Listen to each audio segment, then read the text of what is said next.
Arganissima, New York. Your exotic skin, hair, and beauty source, and your one-stop shop for all your natural and organic skin and hair care, featuring authentic organic Moroccan oil and prickly pear seed oil and much more. Bringing you only the best, straight from the source and proudly produced in the USA. So what are you waiting for? Shop today, Arganissima, New York. Your beauty is our duty. What's up, party people? This is Kwame, and you are rocking with Chatters That Matter right here. Keep it locked. All right, peace. This is Rick Aaron, and you're watching Chatters That Matter with Dr. Cheryl Bryant Bruce and Hurricane. Keep it locked.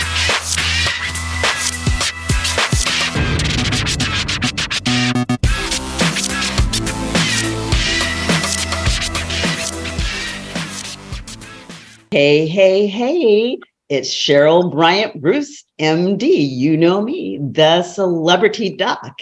And I am here with my show host, my co-host, Hisham Elamati, Hurricane H. You are here with us on Chatters That Matter. Let's talk about it.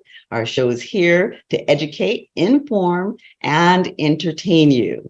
And again, we have our little co-host here. This is Rosie, and we have Miss Mitzi, who isn't feeling real well today, but they will be joining us in the show as they always do. So if you hear the little doggies barking, it's all right. They belong to me. The crew. So they are the crew. They're the rooting squad and all of that. And we actually have a guest doggy even with us today as well. So Yeah. it's a dog's world. Rusty. What's Hey, up, Rusty. Hey, Rusty. Mhm. So this is the 50th anniversary. We're celebrating the 50th anniversary of hip hop, and we have a full house tonight joining us for this celebration. We also have a very special guest tonight that's here, and we'll be bringing him on in short order. I'm really proud of this guy. I love him very much. And he is actually coming to us from South Africa. Oh, no. This is the podcast he's going to be on. Okay. So we just had somebody pop in to join us. All right. Welcome, welcome. Hi. So, folks, as you're coming in, hit the like buttons, hit the share buttons, tell your friends so that they can come in and listen to us, join us, and participate in the fun. In the meanwhile, because we have such a large collection of people, we are kind of going to go round robin, and I'm actually going to let you all introduce yourselves this time. So I am going to start with Joseph, A New Day Bryant. What's going on, everybody? My name is Joseph A New Day Bryant. I'm a writer, producer, entrepreneur. I'm the CEO of Free World Development, a technology logistics company out in West Africa and Sierra Leone, and the founder for SaloneUnited.org. And Joseph's feed may be breaking up a little bit, and we may not have him with us long because he is actually coming to us from Africa. So glad to have you with us, Joseph. Let's jump over to Jesus Rose. Jesus. What's going on? How y'all doing? I'm Jesus Rose. It's a pleasure to meet y'all. Glad to have you with us, Jesus. And with a name like Jesus, you know, it's got to be fabulous. So next up on the block is Brandon. Wait, Brandon. Aren't you Austin? Yeah, Brandon's on. Okay. Is my name we have you as Brandon on the screen. Aussie. My bad. Yeah, I'm Aussie. Well, I'm a 21-year-old. I'm at 22. I just turned 22. My bad. I'm an actor, model, rapper, social media influencer, and also I talk about my story with mental health and all that. So, a mental health spokesperson. Perfect. And then we have Andre, one of my favorite names. Andre, tell us all about yourself. Yeah, I'm Andre Bo Langley, known as Boxonics. I'm a producer, hip hop producer. Excellent. And on the 50th anniversary of hip hop, what better than to have a hip hop producer? Then we're going to make a quick jump over. I know you're not planning on being on, but Gary, if you can just give us a little shout out here. I'm a syndicator. I do a lot of hip hop radio shows. I've done Ricky Smiley. I do the Baker Boys, who are one of the originators in hip hop. I'm also a talent manager. I do television as well. Austin, who's very modest, we're doing a big project called the ARC 12 Project. And he talks about mental health in addition to writing and singing songs on mental health. And we did something in Washington D.C. at WHUR, WTV, was phenomenal. And I think he's saving a lot of lives, and I'm really proud of what he's doing. And obviously, I think with 50 years of hip hop, it's always, when we talk about giving back, we need artists like him coming now that are giving back and saving lives. So I'm proud of what he's doing. We're really glad to have him with us, and glad to have you with us as well. Thank you. Greedy. Yes. Greedy. Hello. Hey. Sorry, I'm late. Got a late notice. That's okay. Tell us all about yourself. Keep it short because we're going to come back, but give us a quick intro. My name is Greedy Greg. I'm producer, manager, music business. I go way back to 30 years ago. Tone Loc, DJ Quick, Second to None, Moke and Steph. I did a lot of rap records from the West Coast. Excellent. That's the short. Domino. Go ahead, Greedy. Come on, Greedy. Oh, Domino. We got to drill down. Don't worry. We're going to come back to it, Ricky. We're coming back. And we have over here popping on near and dear to me, Devontae Bontesi Bryant. What's going on, guys? What's up? Hey. My name is Vontae. Yeah, this is my auntie right here. Easy. What's up, bros? What up, bro? It's my brother right here, Joe. My auntie. I got my sister. What up? It's a family affair. It's a family affair. I'm currently at work right now, but I still have time to hop in. Music really big to me in my family's life. One thing for me personally, like authenticity for me is the biggest thing in my life all around. So that putting into music, how a lot of rappers, they like to just rap just to look cool or just to like a persona, but my persona is my real life. So like that's just how much it means to me. You know what I mean? Well, we're glad to have you, hon. So, you jump in and out as you can. We know you're working, trying to earn a living, and we appreciate that. So, Marissa, give everybody a shout out. We know you're not trying to be interviewed, but give everybody a shout out. Hi, everybody. Hi, Auntie. Marissa, I'm a mom, writer, and co-founder of Healing Hearts Through Art. So we do a bunch of mental health work with young women and kids, and I'm based in New York. True. Hey. Okay. Right. Now Grandmaster D.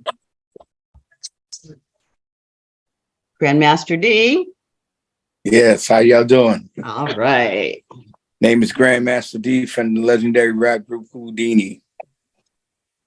Houdini in the house. Good old stuff. Love Yes. Excellent. Yes. Excellent. And then we have, I'm kind of looking up around under my camera. I see Gregory. Gregory? That's Greedy? Greedy? Oh, yeah. Is that Gregory Brown? Oh, okay. Gregory's Greedy. You guys are throwing me off with these names now. Come on. And I don't have her up on the screen in front of me, but I know Elise is out there. So Elise, why don't you tell us who you are real quick? I'm Elise Levine. I live out in the Bay Area, California, but I spent a lot of time in Los Angeles. Originally from New York. I manage an R&B group and a singer, and I'm newly going to start working with Grandmaster D.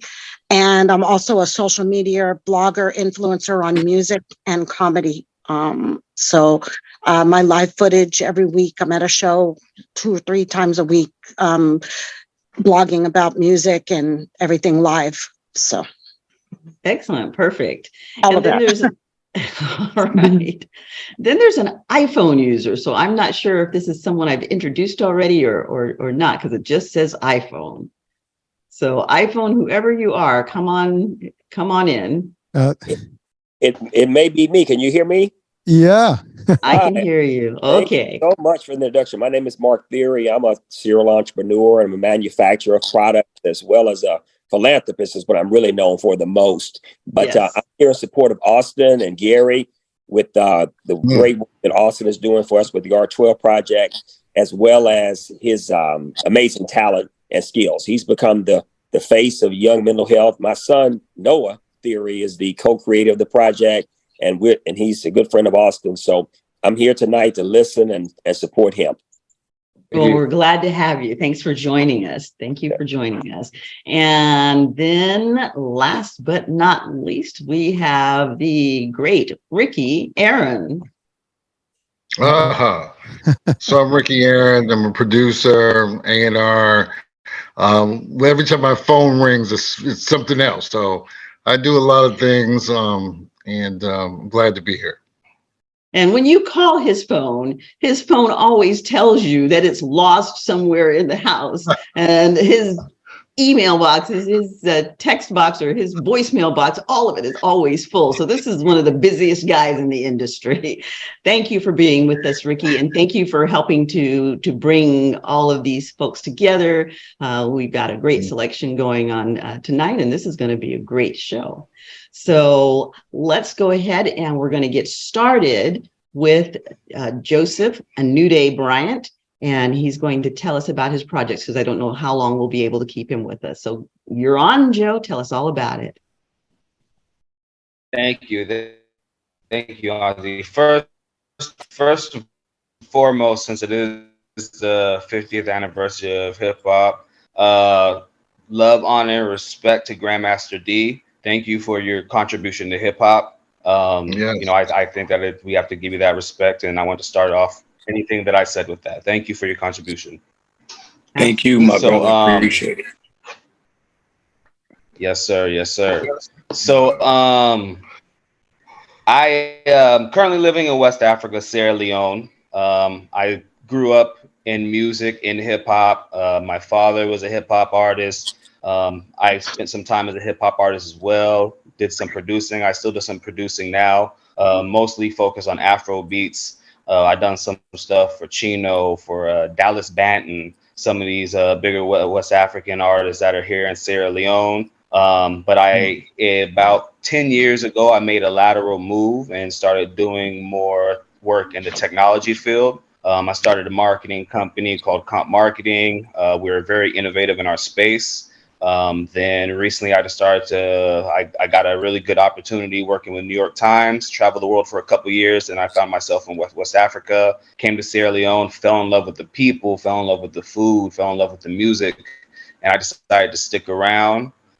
Sierra Leone right now is currently ranked as the second poorest country in the world right now. So obviously there's a lot of problems. You know, we have rolling blackouts. They don't have 24 hours of lights. There's a lot of starving people. But at the same time, it's one of the most beautiful places I've ever seen in the world. So I fell in love with it and decided to take the knowledge that I have and the skills that I had and started a company called Free World Development. Our focus is basically taking, you know, our experience, knowledge with technology, working with the companies here and the government here to help them modernize the infrastructure. Right now, our main program is working at a site called Kingdom. So Kingdom is probably the poorest neighborhood on the planet. It's actually a landfill, but inside the landfill, there's actually residents of about 3,000 people, women, children, men. And they're in absolutely devastating environment. Most of the trash that's here, they don't have any real waste management program, so they burn the trash. This is releasing just tons of methane into the air. These children, you know, the women that are pregnant, they're constantly breathing this in.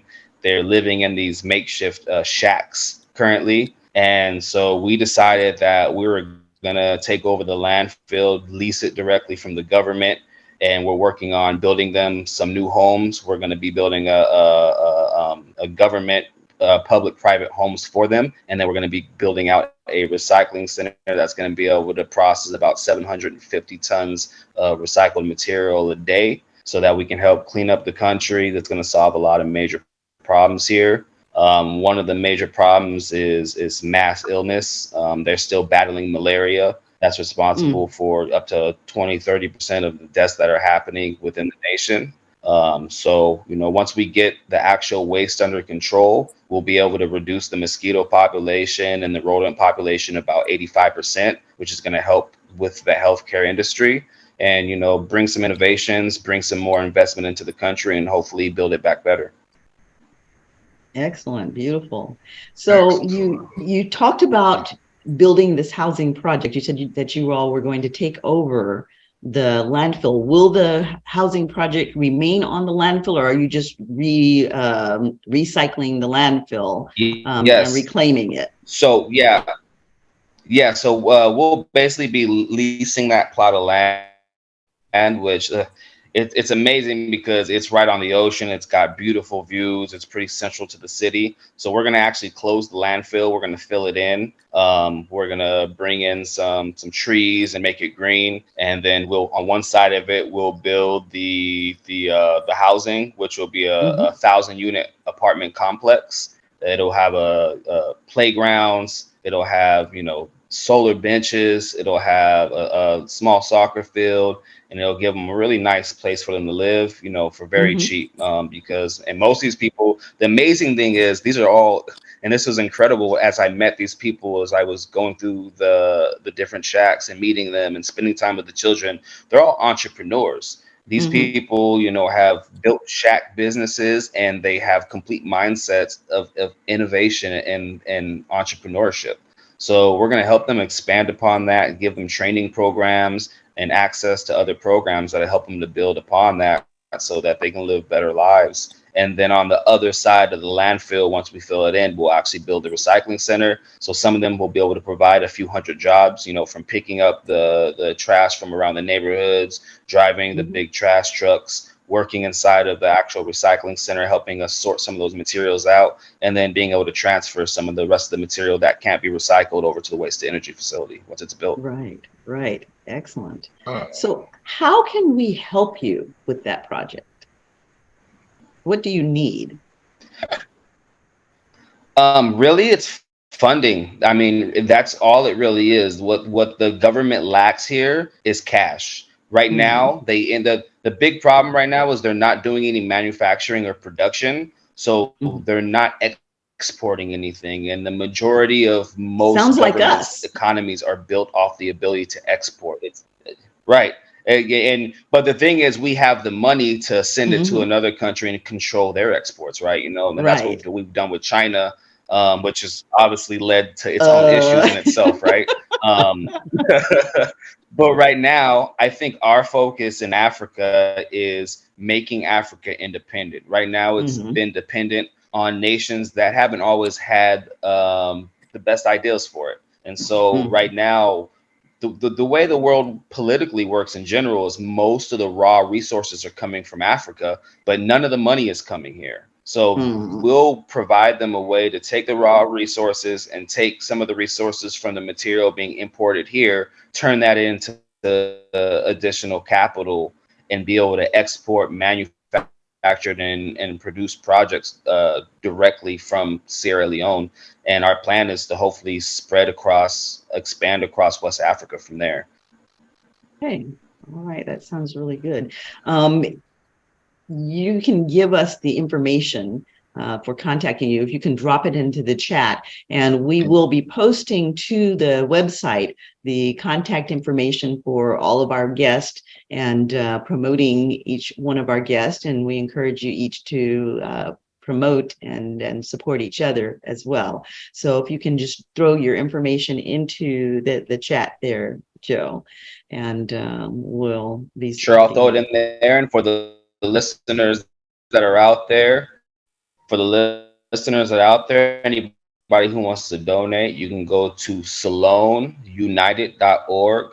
Salone is just short for Sierra Leone. It's SALONE. So it's SaloneUnited.org. If you're interested in helping with the broader project for our company at the landfill, it's freeworlddevelopment.com. My Instagram is Joseph Anude Bryant. Anude is ANUDA. My Facebook is Joseph Anude. Actually, no, my Facebook is Joseph Anude Bryant. My Instagram is Anude the Great. So it's Anude the Great, not Doug Great. So it is THE. People always ask that. So you can hit me up on there, and any questions that you have, I can definitely answer. And if I'm not available, a member of my team can definitely answer that as well. But any help that anybody can give us, we really appreciate it. We have a lot of hard work to do. And my primary goal since I've been in Africa is rebuilding the relationship for the diaspora, for the Black Americans, Black Europeans, and the Africans. I think that we've come to a time now where I don't think it's been beneficial for Black America to continue to invest in white-owned neighborhoods. I think that for us to be able to get to the economic position that we want to be in, we have to understand where the resources are. And we have to understand that we've had the opportunity to gain knowledge and get information that the people in Africa have not been able to get, our brothers and sisters in Africa. And I think that what we need to do is take that information, that knowledge, and collaborate with our brothers and sisters in Africa who have access to the resources, and start building some of our own economic policies, some of our own economic strategies. And that's my primary focus. So anybody who's really interested in getting involved with that, let's get to work. Okay, there we have it. That sounds good. We need to get together and put some concerts together and yeah, and raise money, I'm all raise for that. funding, and help that come about. Grandmaster D, let's I'm do all that. for that. I'm all for that. Absolutely. It'd be a pleasure.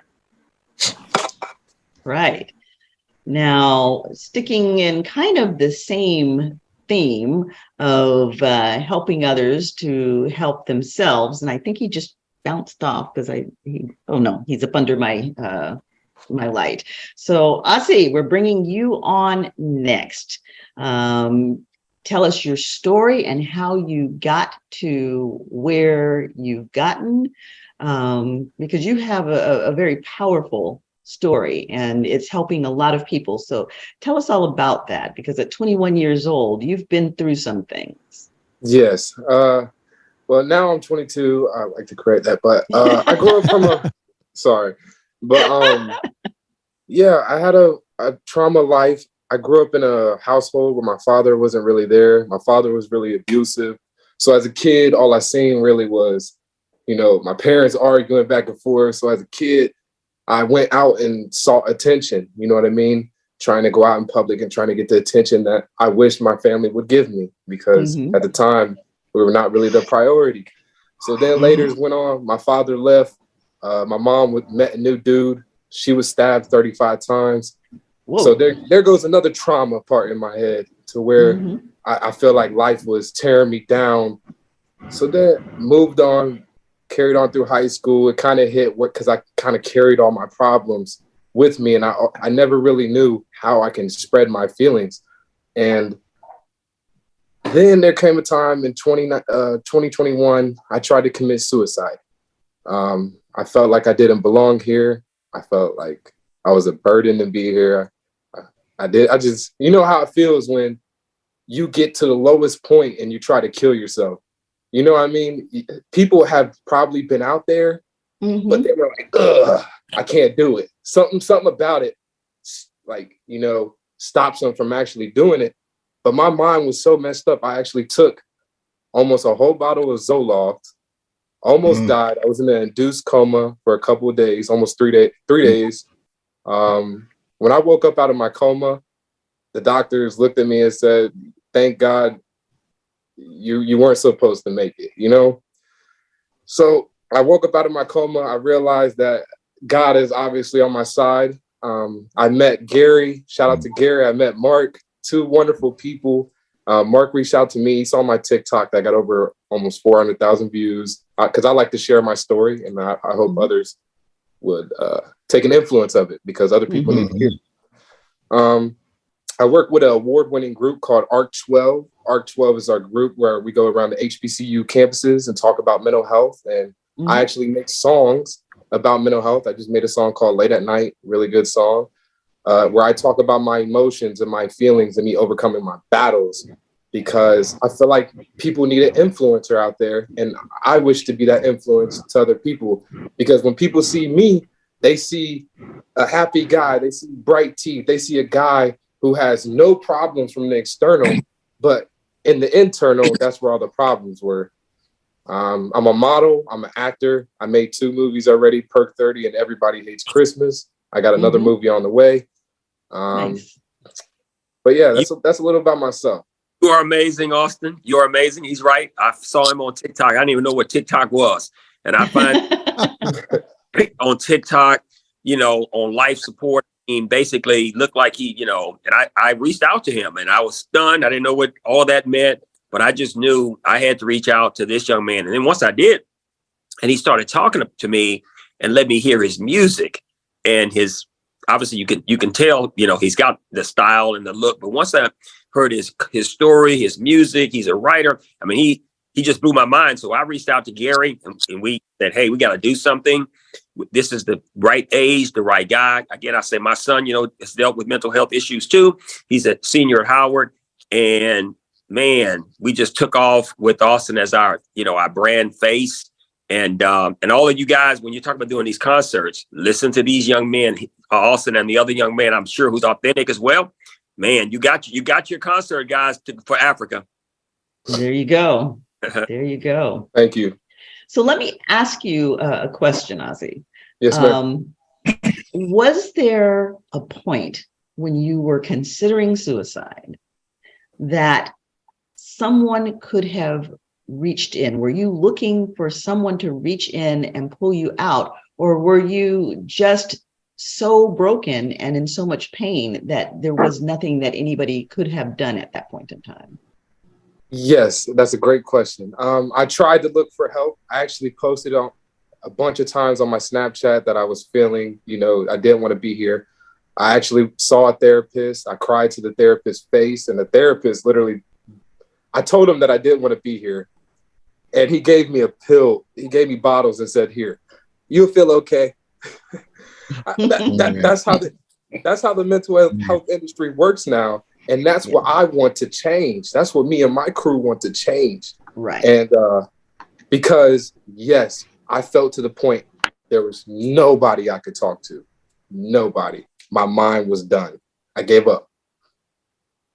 Understood. My brother, God spared you. Yes, he and did. Now you're here to do the work. Yep. You're going to be one of God's messengers. You're Yes, here sir. for a reason. Thank you. Mm-hmm. Absolutely. And we're blessed to have you with us. And we know that you will be a blessing to many, many young people and older people alike, because, suicide and suicidal ideation, it has no age. It Right. doesn't target any one age, the old, the young, children, seniors. People consider it. And I think that if everyone was just completely honest, I think that there are very few people on the planet that haven't had some point where they bumped into a wall and just said, maybe the world would be better off without me. Right. Maybe I just don't want to do this anymore. And, a lot of people are fortunate enough to have someone that tapped on their shoulder, or maybe just had God tap on their shoulder if there was no one around to say, look, we need you. You're important. And for everyone out there, you are important. It doesn't matter who you are or what you're doing. You are important, and something you do will make a tremendous difference to one person. You may be the difference between life and death for one person. And a smile, a genuine smile goes a long way. When you see people on the street, give them a bona fide, genuine smile. Give them a nod, make eye contact, even if only briefly. Give them respect. If someone had seen Ozzy as he was reaching out, as he was crying out in pain, then he might not have spent that time in that coma. But, God is good, and Ozzy's still with us. And, he came back with the download and a message to take to the streets to make a difference for others. So, Ozzy, we applaud you for what you're doing.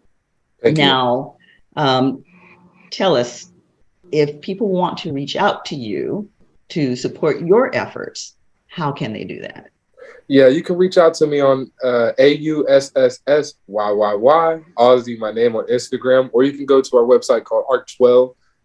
That's our Instagram link. I'll put it in the bottom in the chat so everybody can see it as well. Okay. But yeah, and one thing I would like to say is thank you for having me on. This means a lot to me. Thanks to Gary and Mark, of course. I just want to change lives. That's my message, and that's my message from God. If you choose me, you come with a brand. I am a brand. I come with the acting. I come with the Art12. I come with my music. I come with the modeling, and I come with the mental health spokesperson. You know what I'm saying? So it's the package deal. Thank you for having me. God bless you. I'm glad to have you. Great. Hey, We look forward to big things. And his music is great. Move on from him. Thank you. Before we move on from him, I want to say, Ozzy, I just want to tell you, I'm very proud of you. I want to thank you for sharing your story. I want to thank you for your bravery. Keep going, keep being strong. I can tell you personally, me and my brother and sister, we've had our own struggle with mental health, and we know how it is. Make sure you get in contact with me, because this is a message that really needs to be spread here in Africa. The trauma that is been experienced here is beyond imagination. And so any opportunity that we could have to have you spread your music here, talk to some of the people here, I think it would be. The struggle is real. The struggle is real, folks. So Doctor, I just wanted to add something. I'm listening, and Ozzy, thank you for the work you do, and certainly for sharing that. But for our audiences that are watching, you mentioned something very powerful, that you actually went on Snapchat and kind of claimed it and stated it, but the reaction was not there. And I think the message for people, if you see something like that, or you notice somebody is asking, don't just ignore, because what happened is the next thing. He is, in a coma. Not a cool thing, if you actually are exchanging, snaps or contact, whatever it is, you want to make sure that we are friends for a reason, even if it's social media. But if you're there, let's make sure that we do the right thing and help other people, help each other, and do the right thing. Because in this case, that wasn't the case. Ozzy had to deal with it on his own. And so that is not, what we'd like to see and hear. But the good news is that you're better now. You're doing terrific. And by the way, great stuff that you're doing there. Love the work. And but really the message for our audience is that, we can all help each other if we are paying attention. And let's do that. Let's just pay attention to details. It's not always a joke, or it's not like, it's nothing. If somebody is claiming something, it is happening. So pay attention to that. Oftentimes it is a joke. And inside of every joke, particularly if it's been repeated more than once, inside of every joke is a thread of truth. So when you hear it, think about it and tap in with that person and say, hey, are you all right? I mean, if they're laughing and giggling about it on TikTok or Snapchat or whatever, that might not be the time, but, hit them up in their DM, or if you've got a phone number after you get off, hey, you said a couple of things that have me worried about you. Can we talk about it? Mm-hmm. And you might lead in with, hey, I've been having some struggles of my own, and I thought that you might be in a similar place, because that allows them the grace and allows them to be able to step out of themselves and be vulnerable when they might otherwise not. They might otherwise put on the happy face and say, I'm good. And that so often happens. I'm good. You hear it every day. Folks, they OD because for the most part, ODing is a passive way of taking oneself out. So, they OD'd or they blew their brains out, whatever it was, however they took themselves out of the game. You hear people say, but everything was rosy. They were at the top of their game. Everything looked good from the outside.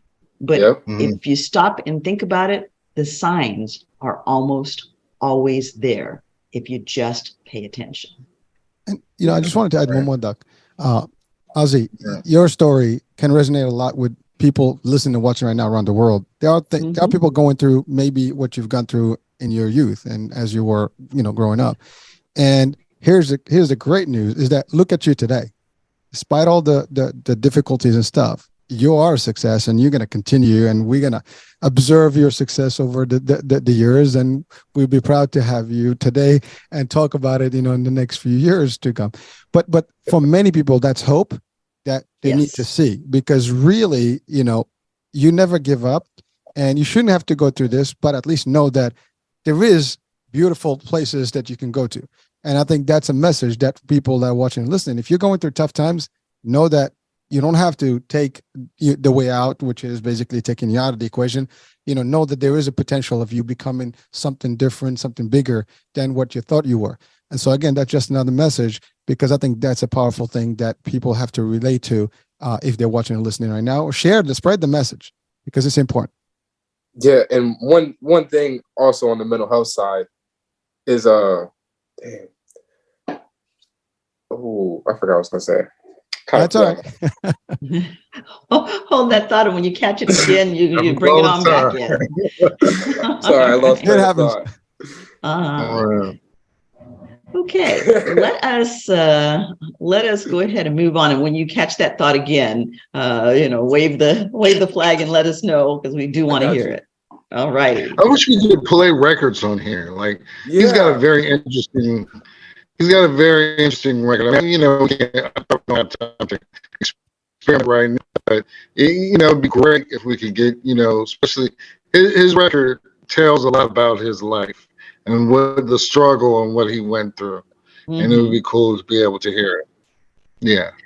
Which does bring me to another question. I do have another question for you. And that question, I'm throwing that out to all of you who are here in the industry and making the music, making the raps, making the hip hop lyrics.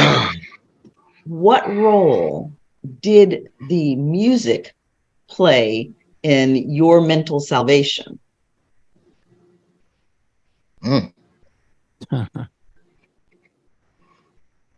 That's for you, Ozzy. Oh, I'm sorry. What was the question?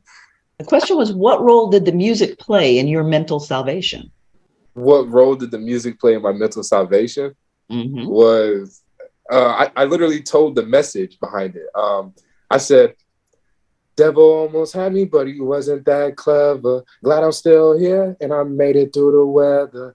Devil almost had me, but he wasn't that clever. Devil, you know what I'm saying? So it's one of the most powerful songs that I wrote right after my suicide attempt. And so it's like a hidden message from above, if that makes sense. Right. One of those songs. You got your download.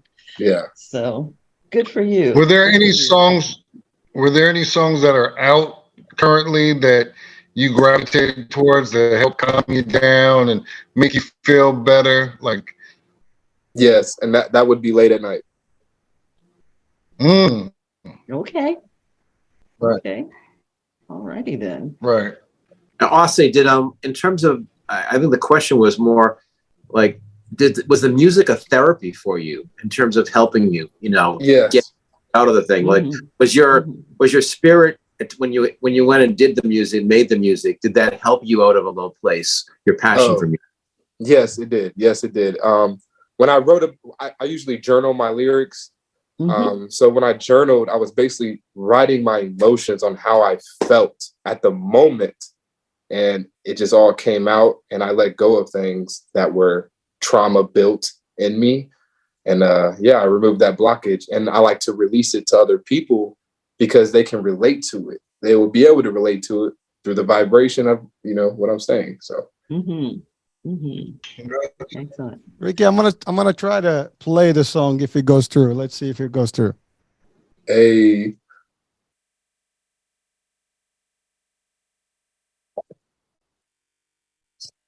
Can we hear it? No, just you can hear it. I thought it would go through. It didn't go through. I try to get it from a different feed, but sorry about that. False alarm. Actually, I'm gonna try to make it. Just keep going. I'll see what I can do to bring it up.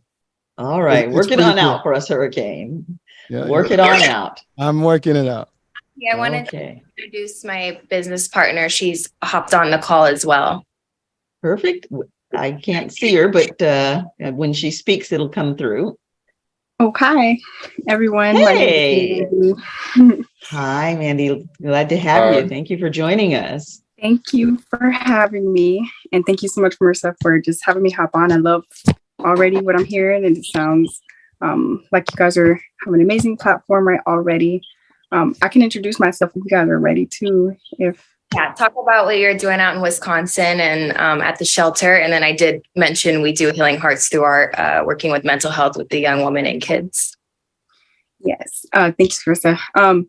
Yeah, so I currently am a domestic violence advocate. So I supervise a domestic violence shelter. I actually just got done training the police department. So I'm big on, I'm big on educating communities and just helping people. I actually experienced domestic violence at a very young age, just the age of 5, and kind of just grew up. Went to University of Las Vegas and got my degree in marriage and family therapy, sociology. And so I just, I asked God, I know I want to help people. I don't know what to do. So he led me into this work, and I've been doing it for 5 years. And then Marissa and I got together. We've been best friends since high school, and we just wanted to help make a difference in the world through art and just healing other people as well. So definitely just glad to be here today, and would love to learn more about what you all guys do too as well. Well, thank you for joining us, and be sure to share with friends. Marissa, thank you for sharing. So that's how we build, that's how we grow, and that's how we will help each other to accomplish these dreams and to accomplish our purposes. So thank you, Sissy, for bringing her to join us. To our website. Thank you.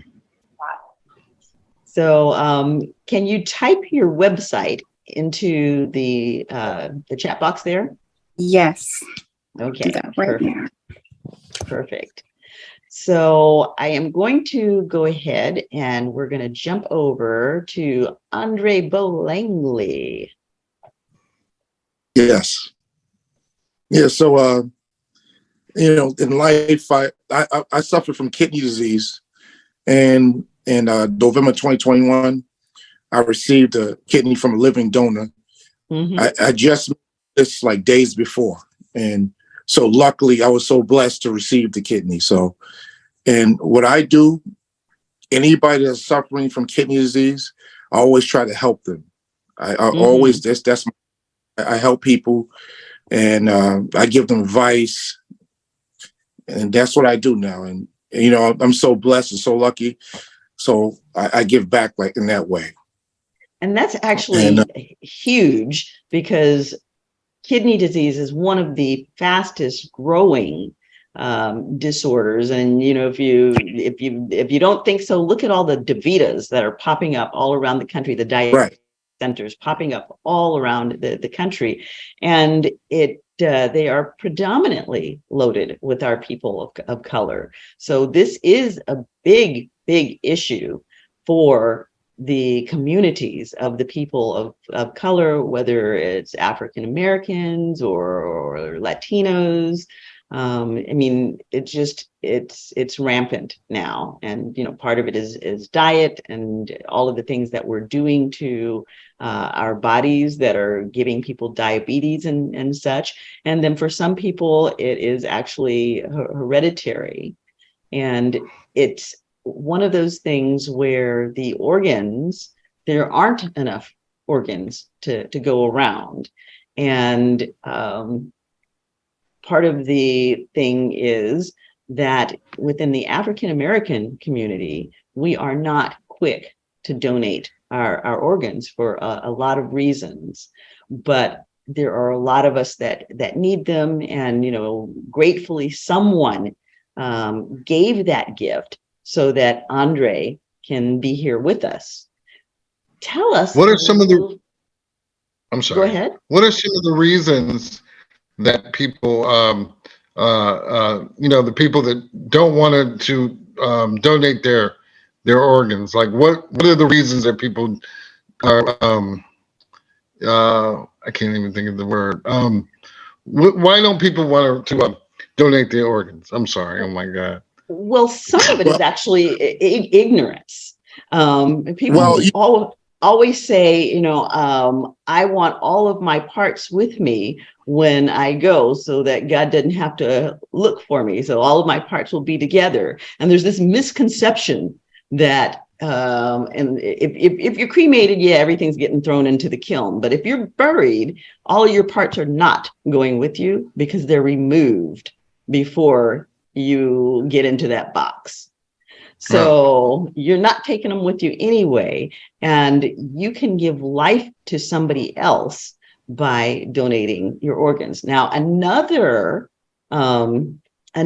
big thing that people are concerned about, and that one's one of those ones where you kind of have to say, because of all the things that have happened in our communities, the Tuskegee experiment, the Gila thing. I mean, so much has happened in our communities where stuff is done to us. So much of science has been built off of our backs through experimentation. So people are afraid to put down on the back of that license that, yes, I will donate my kidney or my heart or whatever, for fear that not as great of an effort will be made to save them if there is an incident. I have a car crash on the freeway and I'm struggling for life. Well, somebody needs an organ, and there's a big black market for the organs even. But somebody needs an organ, and maybe they won't make as big of an effort to save me if I say that I'm donating my organs. And then, that's an understandable fear, actually. That makes sense. Yeah. Yeah, it does make sense. Yeah. And so kind of my answer to that, for people who really are afraid that way, don't put it on your license. Put it on a piece of paper, a living will, give it to a close family member, and give it to your personal doctor. And then if something does happen to you, they can say, look, this is what he or she would have wanted. So let's give somebody else life. I do that. I'm a donor now. I used to ignore that before. And I'm a donor. So whatever they need, whatever I have, when I pass away, they can have whatever they need. Mm-hmm. Yeah, I'm blessed. So hip hop is getting older, 57, and hip hop is getting older, and a lot of all the artists that we admire in life, they need benefits, and a lot of them don't go to the doctor. And I always tell my brothers, my African American brothers, we have to go to the doctor. And I always went to the doctor. Yes. Please do. And I found that years ago, but it just decreased, and we went to the end. And so I was saved. We got to go to the doctor.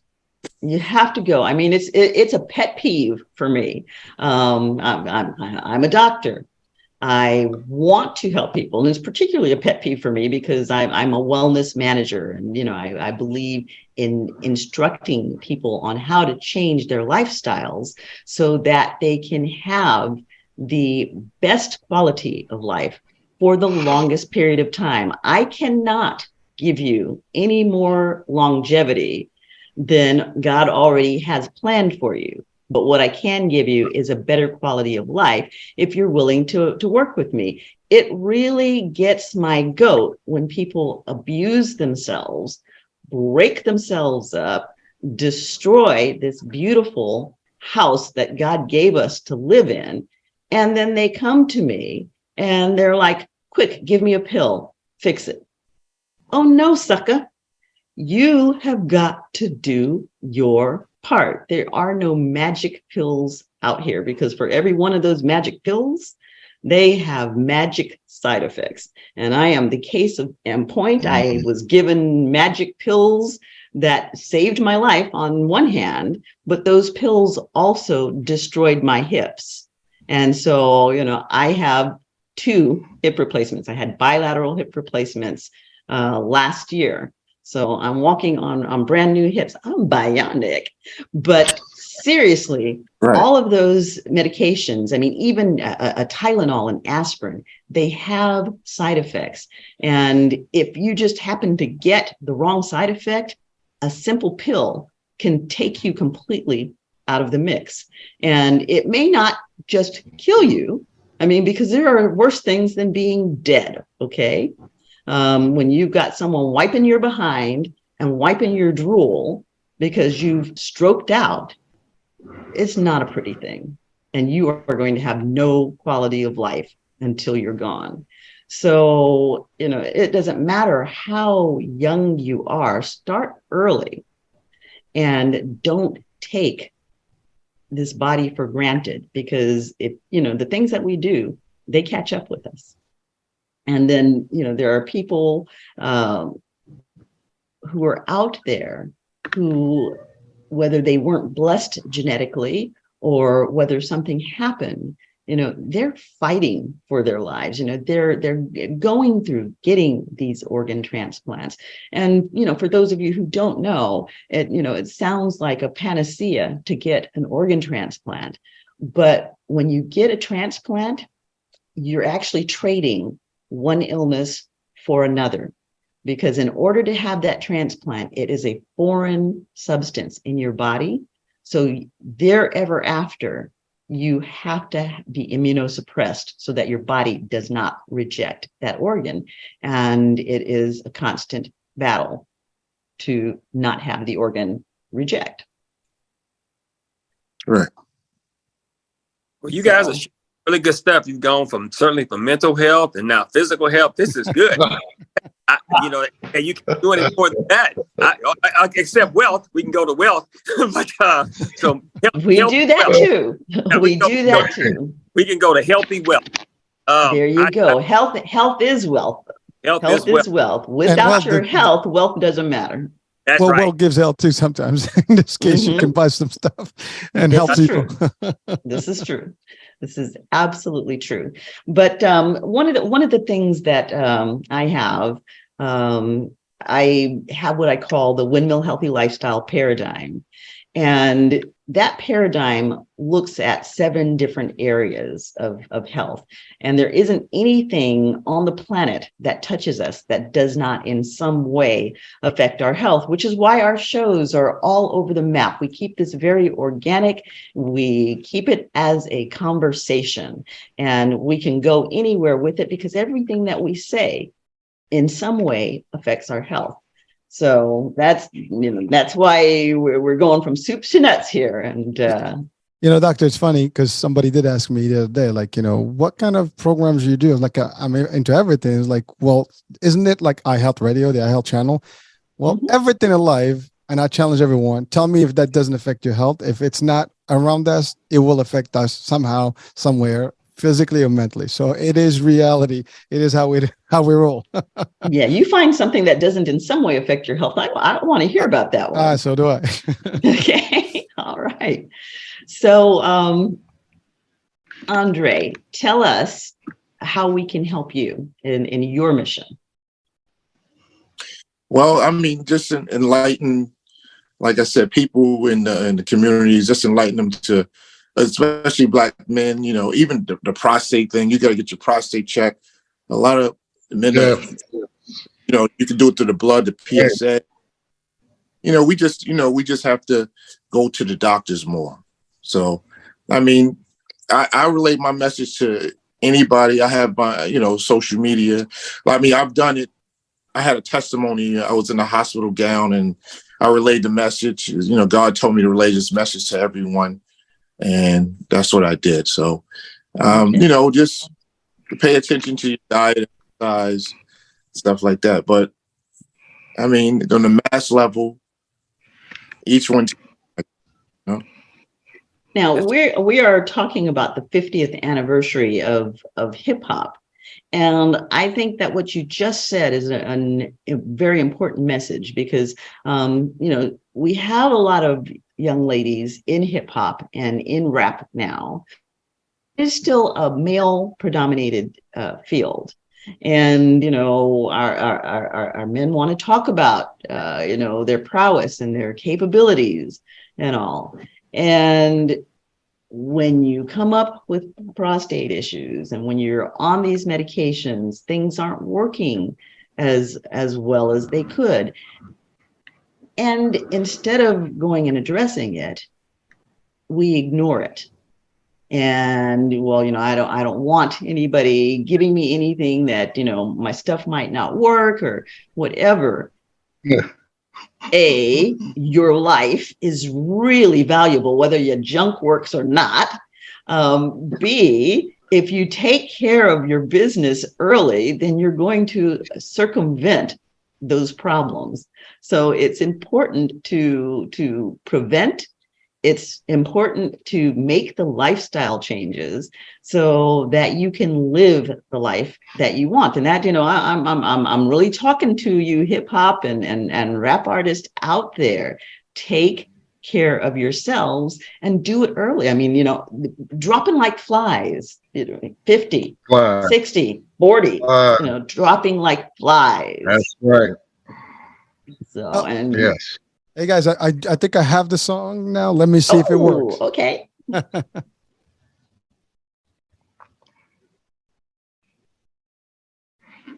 No, nothing. He's teasing us. He's just teasing us. Listen, I'm working this. It's not cooperating to mix in. Okay, well, keep working on it there. Keep working on it there.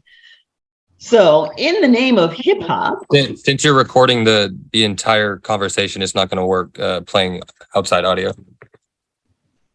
So it's a mixer, so I could get it. It's just not coming in through the feed. That's all. Have you tried sharing your screen too?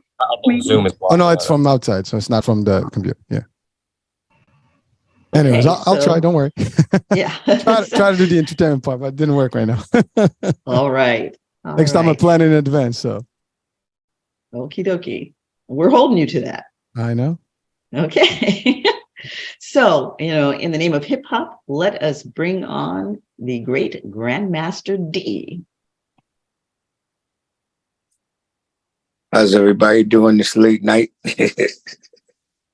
Well, it depends on where you are, because we're out in California, so it's still pretty early for us. Oh, y'all 3 hours behind. Yeah. I just want to say happy birthday, hip hop, 50 years. In my career, I started in 1977, my freshman year in high school. And the blessing is my dream was to become an NBA player. Mhm. I was real good in basketball. But when I transferred from Brooklyn and moved to a place called Roosevelt Island, I went to a brand new high school. So I saw hip hop. I heard hip hop. And I said, yo, that's what I want to do. I said, what is that? I heard him say, yes, yes, y'all. We like our sound, loud, and clear. And my classmate was like, that's rap. We didn't call it hip hop. We called it rap. Mhm. And I followed it, went to a lot of parties, jams, and got me 2 turntables and started running with it. Okay. Now, again, because our focus is on mental health here, can you talk about one of the ways that the music challenged you to be a better person? Well, what made me a better person, it was the community and my mother and father. I was raised with a mother and father. Like we always say, it starts at home. Mhm. It's all about respect. And what they taught us at home. We knew we would never disrespect our parents and disrespect the family.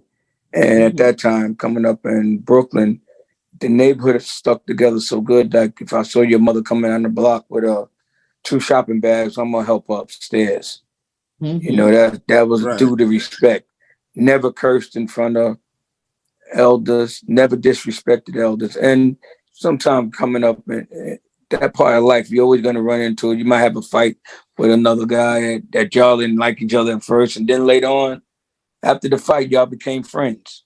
We use fists, but I was gonna say the fist fight. Yeah, but mainly we didn't have to fight because we had that love in us. You know, everything we saw was all about love and respect.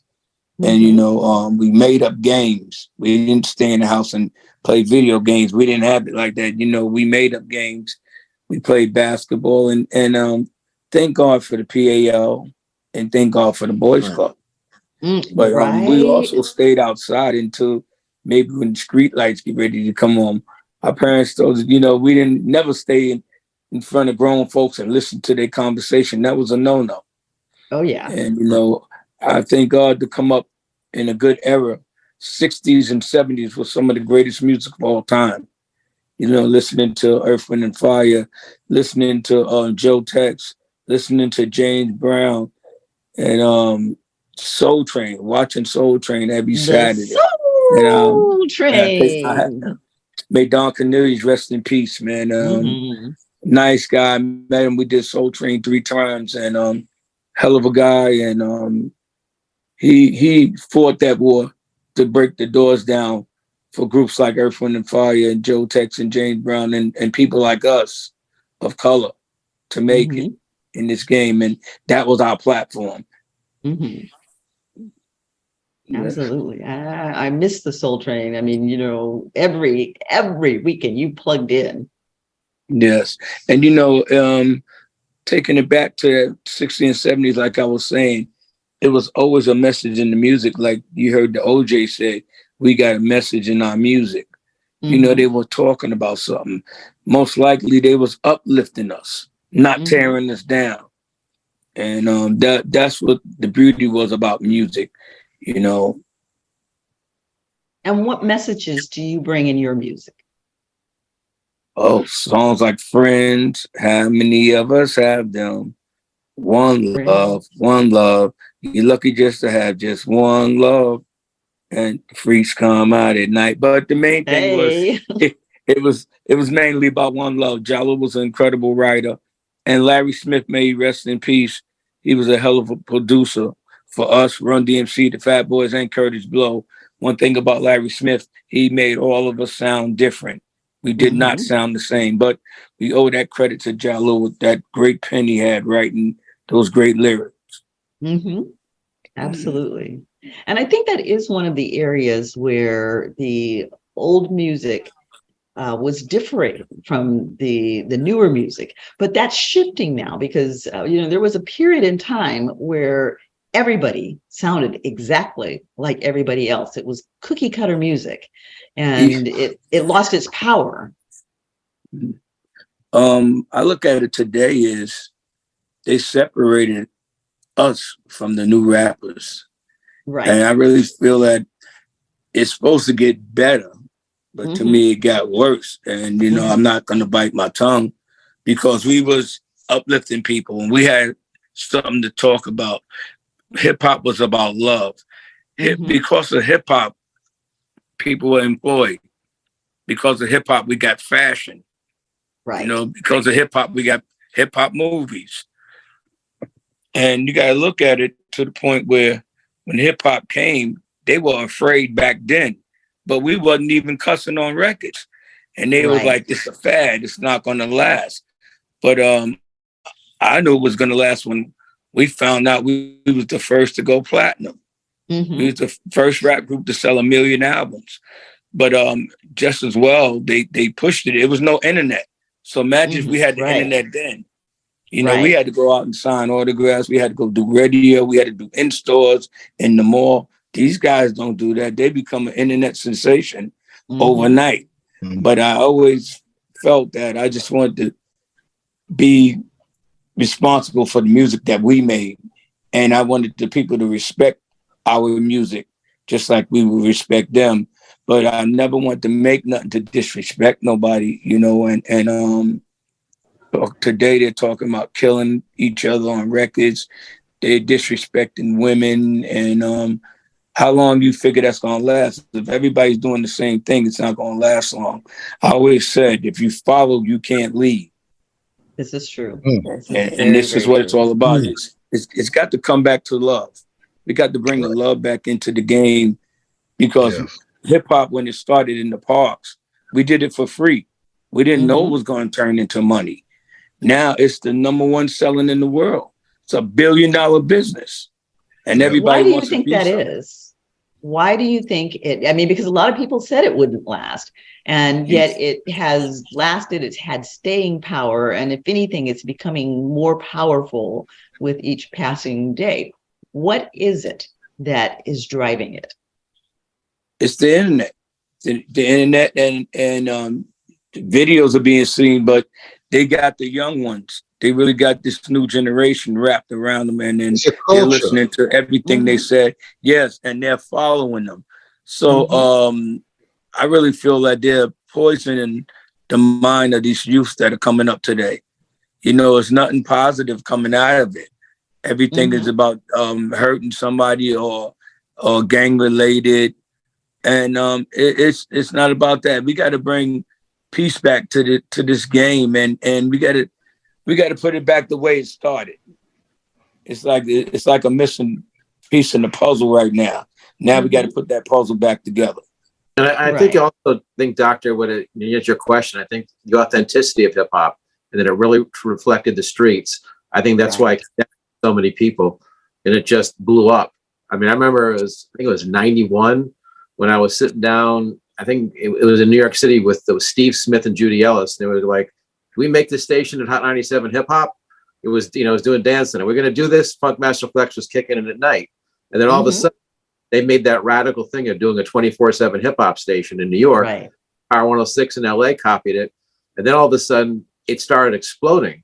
But it truly, I think, represented the streets and it represented the culture. I think the authenticity of it just had it explode. And I think now, even kids on Spotify, they just want the truth. They don't want the commercial pop anymore. The stuff that's blowing up is really the niches that people can relate to. It's not the mainstream pop stuff anymore.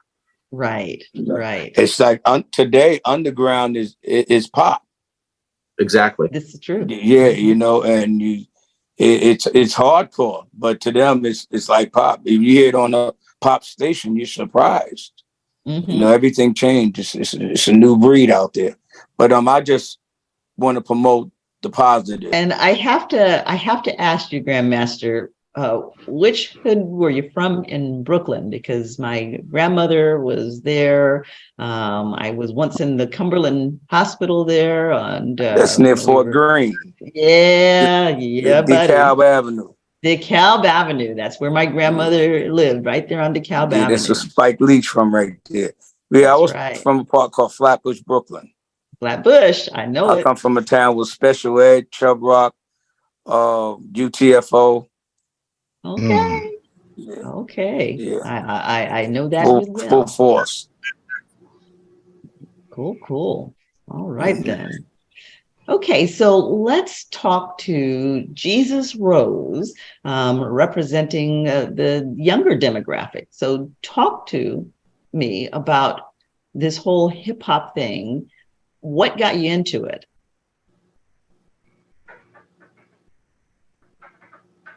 Jesus, you have your mic muted. There you go. There we go. Yeah, I had to figure it out real quick. What got me into music, honestly, is it like bro was saying earlier, music was kind of a therapy for me. You know what I'm saying? I grew up in St. Louis, Missouri. I stayed in one of the worst parts. Like I was born in one of the worst parts. I seen a lot at a very young age. I think my first time seeing somebody like die in front of me, I was 6. My pops went to prison when I was about 5, 6. He was in and out of prison my whole life. You know what I'm saying? But stuff that he was doing in the streets was starting to get close to home. So my mom ended up moving me and my family away from St. Louis to a smaller town, like 100 miles outside of the city. And I actually went from being in the hood where I never saw white people to being in a place where I only saw white people. So because of that, I kind of, even though I was only 6, you know, I was developed enough to realize like I was in a different environment. I was in an environment that I didn't really relate to. And because of that, I felt like an outsider, you know what I'm saying? And then I dealt with racism on an extreme level. When I was about 16, I would say 16 and a half, I ended up catching a case where it could have ruined my life for the rest of my life. And, you know, the only thing that I could relate to was sports and music, you know, so my grandma's favorite rapper was Tupac. My grandma either listened to Tupac or she listened to either Tupac or Michael Jackson. You know what I'm saying? Those are the only 2 people I listened to growing up. So, you know, that's where the nose ring came from. My grandma had her nose ring. But, you know, he spoke on a lot of real life things. You know what I'm saying? And because he spoke on a lot of real life things, you know, that's just what I gravitated towards. I gravitated towards the real stuff. So music ended up really just being my therapy. You know what I'm saying? It became my outlet whenever I felt like not understood, or when I felt like an outsider, or when I just wanted to be around something that I related to more. Even though when I think back on it, you know, what I related to more was still kind of toxic, you know what I'm saying? But it was what I knew. It was my culture, you know what I'm saying? And because of that, you know, music kind of saved my life a little bit, you know? Oh, thank you. And how have you changed over the years in your music journey? Ooh, that's a good question. Well, I started out rapping. You know, I like I said, I come from a rough place. So, you know, all of my homies was gangbangers, you know what I'm saying? Okay. You know, robbers, you know, drug dealers, you know, we don't listen to no R&B. If we did, it's in our private time, you know what I'm saying? So I was like, you know, I related to people like Tupac, DMX, you know what I'm saying? Like Bone Thugs, you know, and then like when some of the newer artists came out, you know, I listened to a lot of like 50 Cent and Rick Ross and, you know, but as I grew older, I kind of fell in love with music to the point where I was trying to do everything from engineering, you know what I'm saying, writing the music, singing the music, rapping the music. And I got tired of trying to get, you know, cats to sing things how I wanted them to sing them on my records. So I just started singing them myself. And it was funny because I grew up in church. I played the drums in church. I sang in choir, you know, until I got old enough to make the decision to not go to church. Then my mom used to drag me to church, so I had to make it enjoyable for myself. But not to say that it's not, but you know how it is as a kid. We either go to church, we go to church for the snacks or to sleep. You know what I'm saying? We trying to get up. You know what I'm saying? But you know, once I got older, I got tired of trying to teach people how I wanted them to sing on my records. So I just started singing it myself, and I kind of found out that I actually enjoy singing. And then I actually ended up joining an R&B group randomly. A friend of mine, when I was 16 and I caught that case, I ended up having to go to a different school. I got kicked out of the school I was in. I had to go to a different school, and, you know, I was troubled. You know what I'm saying? My mom got married to a cat that I didn't know. I felt like he didn't have my mom's best interest. So me and him used to butt heads like all the time. Like it got deep, you know? And my mom just told me, like, I think it's best if you're not here. I think that if you stay here, then it'll create a bigger problem for you in your future, you know? So, cause I was a hothead, you know what I'm saying? I scrapped a lot, you know? So he was finna be the next one to get scrapped, but I ended up having to move out of my mom's house, and I was— How old were you? I was about 16, 17. And I bounced around a couple of my homies' cribs, and I used to sleep at one of my friends' cribs. His name is Will. I was friends with his auntie and I was actually friends with his step pops. And I used to just stay over his crib, and I would sing in the shower, and his mom would hear me singing, and she was friends with a guy who had an R&B group, and they was looking for a fourth member. So they literally drove 100 miles from the city down to this small town and just asked me to sing for him. And then I sang for him, and it went from there. Then it turned into vocal lessons every week. I was traveling and staying away from my family, and I kind of just dug into the music, and the R&B really just shifted. And then I just experienced life more. The more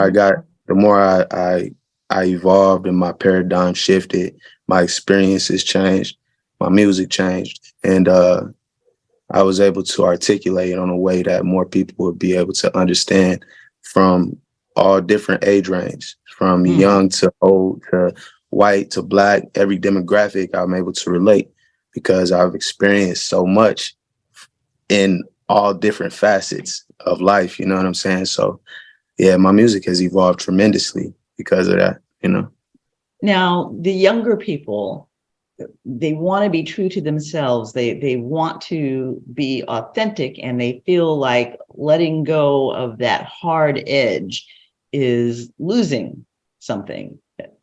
You said a couple of things, you said a mouthful here, but you talked about evolving. As you evolved and you started to embrace other cultures and other experiences, did you feel like you were losing anything? Did you feel like you were any less authentic? Nah, if anything, I felt like I had one up on majority of the people that I became, that I interacted with. When I moved back to the city, I realized that there was a lot of information that they didn't have that I ended up picking up because I was around people who lived a different lifestyle. Most of the friends that I had in the city, they didn't have both their parents. Most of the friends that I had when I moved to the country, they did. They didn't know about assets. They didn't know about buying land. They didn't know about owning property. They didn't know about, you know what I'm saying? Like all of the things that are generational, where I'm from, but when I moved there, I was able to see all of those things firsthand and how it affected all of their lives, So I kind of felt like I had edge. And then like at the same time, even though I was in a place where, most of them people were living a quote unquote better life, they lacked edge. They didn't have a warrior's mentality. They weren't able to, they didn't exude the level of, they weren't hungry. Yeah, they weren't hungry for sure. You know what I'm saying? And they just didn't exude the tenacity to just go out and make something happen. You know what I'm saying? Because whenever you come from nothing, it's like you kind of don't have a choice. You're back against the wall, and it's like sink or swim. Whereas, I kind of developed the how to fight through anything. And whereas those people, they kind of had more of a silver spoon. They didn't have to work as hard as I did, for multiple reasons. But yeah. Now, what do you think made you take the tack of fighting for a positive experience? And, you're here today, but I'm sure you have friends who are not here today because they made a less positive choice.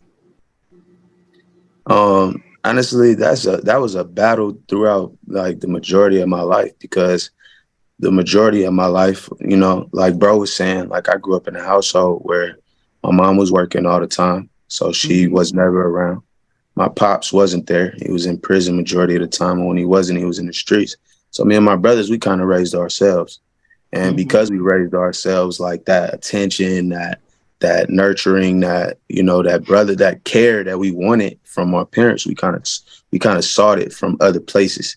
So I did like when I was younger, I kind of was I wouldn't necessarily say attention seeking. I would say more so just codependent. So I would do things to try to blend in, and I got a sense of brotherhood from my guys in the streets. So what it would require to blend in wasn't always positive. You know what I'm saying? So that battle, it fluctuated. But I think what really was the turning point for me, for real, to be honest, was getting shot and realizing that I could have died. You know, I was in a lot of situations where bullets was flying, but like none of them never hit me. And then when one did, you know, you in that hospital and you got doctors and you got police officers and they all telling you like, you lucky to be alive, you lucky to be alive. Like, it kind of shift your mindset, you know, because I'm at this point, you know, at that point, I was around people that was getting big money. You know, I was seeing lifestyles that were way different than what I was experiencing in real life, but I always saw on television. I always heard in music. But I got older and I started to be around it because I was moving around differently, you know. And I was like, why am I wasting my life, you know, playing with this when it's people out here who are enjoying life and they getting the most out of it? And in all honesty, like, what if I don't make it, like, how many people am I going to affect? You know, and my little brothers look up to me. I got 15 little brothers, you know, and they look up to me. And if they following in my footsteps and they doing all of the same things as me, that means I'm leading them to a cliff, you know, and the only way off of a cliff is backwards or off the edge. And I ain't really trying to make them go either way. You know, I want them to flourish and they look like a superhero. So, you know, just that was a turning point for me.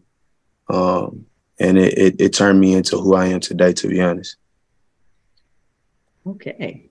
All right. So in terms of how we can support you and what you would like for people to know about your purpose, your mission, what do you want to say to us? I'm gonna say I make music for love. You know, I'm an R&B singer. And I think one of the biggest problems that we have in our culture specifically is a lack of a family dynamic. You know, I feel like our foundation has been torn away from us. And I think that's because we glorifying nowadays, especially the wrong things. So in order to support me, the best thing I would say is stream my music, share my music. You know what I'm saying? Listen to my music and understand that, you know, love is the balance. Love is how we, you know, shift everything. Family is how we shift everything. Yeah, I mean, that's just it, you know. If y'all want to send some money through, you know what I'm saying, I'm always welcome to that. You know, it's all gonna get reinvested, you know what I'm saying? Right. No shame in that game. Yeah, Good you for know, you. support the music though, man. I appreciate that. Absolutely. Absolutely. And how much of a bridge do you see between yourself and the other young artists like you and the GOATs like Grandmaster? You know, before I would have said I didn't see one. You know, before I would have said that I didn't see a bridge. Simply just because, like, we started, I don't know if y'all really, I'm sure y'all have really paid attention to the game, but like, it was almost like for a minute, like the music that was being created was so, I mean, I guess the only word that come to mind is trash. Like, it was just trash, you know what I'm saying? And I was like, how in the world are we going to come back from this, you know? But everything has a counteraction to it, you know what I'm saying? And people are hungry now for things of substance, music of substance. So I think that's the bridge. I think that, you know, honestly, I think R&B is the bridge. I think R&B is the bridge to that, you know, where we can start getting back to making music that makes people feel, that people can relate to, that and not just of one generation, of all generations, because we all listen to music, we all love music, we all inspired by it. You know what I'm saying? So yeah, I think R&B is the gap, to be honest. I think I'm a big part of that bridge. You know? So. And that was one thing I was scratching my head trying to remember what the question was that I wanted to ask earlier. But that was the one thing that I was wondering about. You said something earlier about how if you were listening to R&B, it was in the closet and in the house, hidden away from everybody else. What brought you out of that? What brought you into the light? Realizing that even the hardest of hard dudes need love. You know what I'm saying? Like, you got Pablo Escobar, he still had a wife. You know what I'm saying? Like, you got everybody. Everybody need love. That's honestly the reason why half these cats out here doing the things that they're doing, is because that's what they lacking. They don't have that, So, and then honestly, I'm just at a point where I'm so confident in what God created, you know what I'm saying, which is myself. I'm so confident in what he made. Like, I don't care what nobody else think. You know what I'm saying? I done been through it all, What is the person gonna do or say to me to sway me or make me, not want to do something that my heart tells me to? We don't care about that, We stand on our truth and we do what we want to do. And right. I feel like every man should do that, So I'm gonna be the example and do it first, Excellent. Excellent.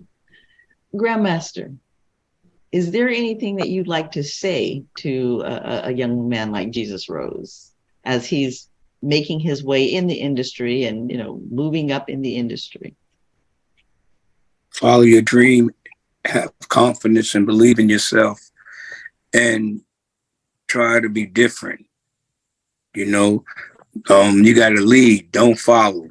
If you lead, they got to follow you. You see, you don't want to follow them because they're all doing the same thing. You want to stand out different. You want to give a different message to the world, And just like you said, you've been through so much. And like I said, too, God spared you. So, you already know what to do. You done made it this far. Now you explain everything that you went through and how you did it for the better. And now you're here to whatever it takes to help lift your family, your brothers, like you said. And that's what it's all about. Most definitely. I would like to say something. Who's I would like to say something? That's Ozzy, yeah. Oh, there you go. Okay. Yeah, I was gonna say Jesus, right? Yeah, what's up, bro? Well, I love your story, bro, and keep it going. I heard the word evolve. I'm very big into evolving it spiritually. One thing I recommend to you, you sound like God gave you a talent, which God gives everybody a talent, but you found yours. If you meditate more and you start thanking God and you have faith in your tracks and you watch for the clues that God sends you, because he's going to test you. That's how God works. He's going to test you before you get whatever you want in every circumstance. Meditate, gain your awareness, get the hidden information from above, which is God himself. You know your talents, you're gifted. Take it to the next level. Pay attention. Hey, I appreciate that. Yeah, you spitting facts, man. Meditation is actually a daily practice. Journaling is a daily practice. I practice stillness. And me and God are close. You know what I'm saying? Sir. That's my dog. You know what I'm saying? We have great conversations, and I hear him loud and clear. And anytime I don't listen, he kicks me right in my butt. You know what I'm saying? So, like, you spin facts. I appreciate that, Brody. Thank you. Yep, proud of you. Likewise. Greedy, I'd like to ask you a question. Greedy, is Greedy still here with us? It should be. I can't see everybody. Let me text his phone telling me. I don't see him. Okay. All right. Greedy a busy man. We in the process. Greedy right busy now. Man. Yeah. We doing a lot right now, man. So his phone is going every day off the hook. Well, the question I was going to ask, and I'll just kind of throw it out there for everybody, is one of the things that I'm seeing, and it's been there to a certain extent, but I'm seeing more and more of it. I'm seeing a grounding in the music, and I'm seeing more and more of the rappers and hip hop artists finding their strength in God and finding no shame in talking about their spiritual beliefs in the music, in the videos. Why do you think this shift occurred? Ricky, let's throw that question at you, Ricky. One more time. I'm sorry. I was trying to reach Greedy. Okay, we gonna wait. You reach Greedy, and Ozzy had his hand up. So let's hear what Ozzy had to say here. Yes, the reason why the Earth is shifting is because there is being a vibrational shift, if that makes sense. There's being a vibrational shift held on planet Earth, which means that nobody else has a plan other than love. The Matrix is crashing. Let's just make that make sense. The Matrix is going down. The rap songs are going away. They're trying to introduce gays. They're trying to make everybody more loving in a simple way of the fact the Matrix is going down. Simple. And has anybody ever said that you kind of remind them of Prince? Yes. Yes. I was like, it looks a lot like Prince here. Yeah. Hopefully, future coming soon. I'm going to be playing a Prince movie. Oh, nice. I can see that. I can very much see that. That would be fun. That would be fun. Yeah. God, Jesus. Yes, it would. Yes, it would. If it's cool, I would like to answer that question too, though. I think, yeah, absolutely. I think that one of the reasons why is because, it's hard to deny that God exists nowadays. You know what I'm saying? I feel like the devil is like kind of right in our face, and if the devil exists, then God definitely exists, and, I think we've given, the earth has given everything a try, the good, the bad, the ugly, you know what I'm saying? The ups, the downs, the all arounds, so everything's been given a try. That's why we see so much chaos. We see confusion. We see greed. We see war. We see all of the things, which in all honesty is historical. It's revolving. It always comes back around, just like good always comes back.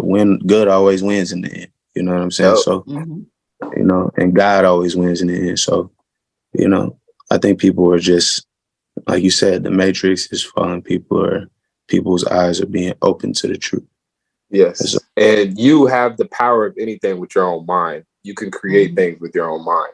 So you got the 12 universal laws. If you don't know your universal laws, or you haven't read the 48 laws of power, or The Game of Life and How to Play It, made in 1925, is a great book. I just read it myself. It teaches you the game of life. It's amazing. So we're definitely looking to that book, The Game of Life and How to Play It, because you can play it just right. Okay, and you see these are some fly young men, and yet they read.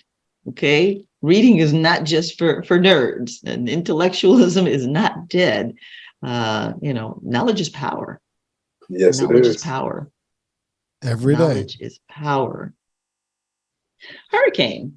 Doctor, before, sorry, go ahead. Just kind of wanted to throw that out to you. What are your thoughts? Because you talk to a lot of people, and I know that you're very insightful. What are your thoughts on what's happening with this transition in the music? I have to say this. It had to stop. People had to wake up. There is an awakening, period.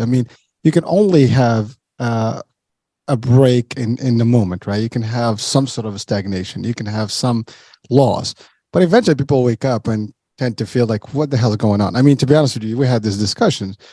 Not all the music that's been going has been, you can't even understand the lyrics. There is no content, to it. There is no flavor to it. There's beat. You can't even get the voices. It's been all synthesized to a degree. But the core of what it is, the message, as Grandmaster mentioned earlier, it had a whole different meaning then, and now it's coming back. And you and I had that brief discussion last time. This is a new age, new era, and people, there's a comeback. That's beautiful, and the comeback is based on that we just said. I'm talking about God. I'm talking about people are aware that something is off, and I think there is another element. I do believe that the pandemic did have something to do with it, because a lot of people had the moment to reflect on life. Better than ever, because you're running, everybody was running. Who thought that this is going to happen? It happened, and we saw a lot of loss of life, instant. Nobody expected it, and it was closer than ever than people thought about, worldwide. And then people also had the time to reflect, and frankly, a lot of people, when there's some sort of an event or tragedy, that's when they find God. I mean, it's just right. It's like, that's where you wake up like, hey, time out. I got to do something about it. And it changed, I think, the dynamics, and the younger folks, now are reflecting on that. And I see it more on social media. I see it more on the upcoming folks that are coming. And by the way, I love what I heard today. I mean, to your point, I mean, these are like, you guys are my son's age, and I love what I hear from you. The fact that you are coming back and feeling it, and you're seeing, and you're giving back, and you realize what is worth it, what is not, and the things that can make a difference, and you sending a message about it. So me personally, I think it is time. That revolution, if you want to call it, is here, and it is an evolution to the degree, as you mentioned as well, of where it needs to be. I mean, yes, we have a decline, and then you get only a certain point where you plateau, and you have to kick back. It's like a roller coaster, right? It's like down. Now it's time to go up again, and I think we're doing that. And it is a beautiful thing to hear that we're getting to a better point than where we are. No offense to some of the last decade or whatever, a couple of decades where things kind of got lost. I'm 51. I'm old school. I grew up in the hip hop and all that stuff, and I love the music. And I have this debate with my kids, like, I don't know what you guys are listening to and what it's not vibing with me. And my daughter now is listening to my stuff to a degree, but it's not an influence or anything. It just, everybody has its own time, right? And I get it. If I talk to someone that was in the 60s, like, what the hell were you listening to, right? And that's just how it goes. But there is a flavor that is kind of coming back to the reality, to a certain point where it makes more sense. It's nicer, at least, to listen to things. And I feel it's back, and I think it's going to just get better and better. And so I don't know if I answered the question, but that's my feeling. Yeah, I mean, I tend to agree with you, because as I'm, looking across the different platforms at the different musicians, I am seeing the old school marrying up with the new school. And one of the things that I'm seeing that I'm loving is that I'm seeing the older generation starting to reach across the table and really reach out to the younger generation. And there's receptivity there. And so, they're saying, how can we move forward together and create something fresh? I'm seeing old music being incorporated into the new music, refreshed and given a new spin. And it's better in some ways than the original. It's been given a freshness and a crispness that's exciting. And I see it because that old music did have such a message of positivity, and such a message in general, because it wasn't always positive. I mean, we had a lot of love songs back then, but, there were a lot of broken heart love songs, and they taught us how to have relationships, and relationships is something that we kind of got away from. And how people were coming together was not really necessarily conducive to respecting ourselves and respecting each other and creating ways that we could build. And, we watched the breakdown of families, and, even the breakdown of friendships. Because I remember there was a point in time where I was looking at my son and watching him interacting with his friends. And there was this culture of getting over.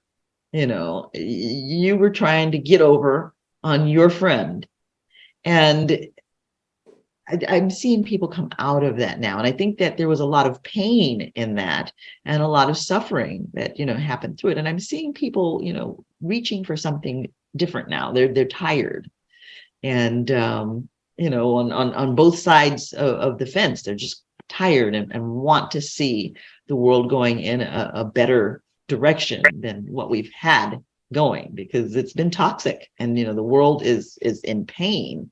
It is sick, it is hurting. And I, for one, am loving watching these generational bridges being built, and I'm excited to see what's being created out of it. Well, Doctor, I mean, look, this is a perfect platform. We have mix of generations, and we are talking the same, almost the same language here, although there is a good few decades of I guess experiences and just work. But yet, to your point, it is getting closer. There's a more outreach from the earlier generation to the new one, and there's more work done. So it is happening today more than ever, and that's an awesome thing to hear. So I'm just super excited about it, and and I love what we're doing here, and it's happening. I did want to just give you note that Dr. Bob Lee from, I think, WBLS is with us. Cool. Yeah, I don't know if you saw him, but he's on the back end. So I just want to make sure that, he's been very quiet, I think. Well, hey, Bob, you taking notes? He's taking notes, right? Well, bring him on in, and let's say hello, and let's get a few words from him. Doctor, there he is. Yeah, I'm multitasking. I come on in about 6 minutes. Okay. All right. Minutes. All right. Well, spit it on out there. Yeah, I'm doing a little bit of radio and TV, and I've been doing voice work most of the day. I choose this day to do it. I have something called that comes on during the day. It's called What's Going On. So we have this huge college bus tour going around to a lot of the HBCUs. It starts Monday, the 10th, and it comes back on the 14th. So it's going to start off, it's going to go to Lincoln University, and I'm going to miss somebody, but it's going to tour from Pennsylvania to Maryland to Virginia to North Carolina, South Carolina, and end up down there by where Drew lives in Atlanta. And so Clark and Spelman and all that. And we'll hang out a little bit. Morehouse. Students. Morehouse too, yeah. Mm-hmm. And they'll make a Morehouse grad. Back. Yeah, in North Carolina, and they'll go back to the city. But I'm going to stop off at my house over there in South Carolina, and I'll be doing a lot of radio work out of my personal studio. Okay. So I'm just moving around, doing some things, making it happen, keeping myself busy. But Drew and I, we grew up in the same area, and we came across a couple of genres of music. Mm-hmm. And I grew up in Queensbridge Projects. I was to play the music park over there. And later on, Drew and I got together and we started visiting prisons.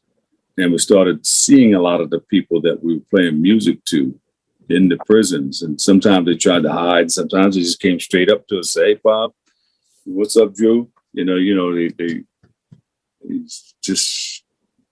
want us to remember, they tried to hide a little bit, most of them. But what we wanted to do was go in there and let them know that, hey, some people make mistakes. We get caught out there. We grew up in a rough neighborhood. Like my brother Jesus was saying, people, bullets passing you by and people dying on the benches from overdoses and everything, and getting kicked out of school. I listened to that whole thing while I had the other ear on what I was trying to do. What time is it? Oh, I got a few more minutes. But yeah, a lot of us have been through some of the same things, but we have to take this and use it and use the platforms that we have that are out there to educate others. We have something called that Drew and I are working on with Curtis Blow and a lot of the early day rappers. And a lot of them, we've got a huge team now. It's called HHA. Okay.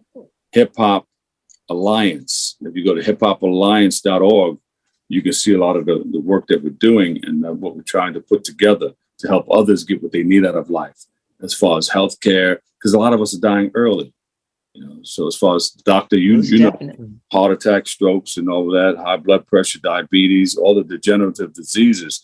So we're trying to put some things together that will help them out and get them involved in a union type of atmosphere and help them to realize that, hey, you're not going to be able to do the same thing that you were doing when you were maybe 20, 30, 40 years old. The mind will say, yes, I can do this. But the body, if you didn't take care of it well, will say, wait a minute.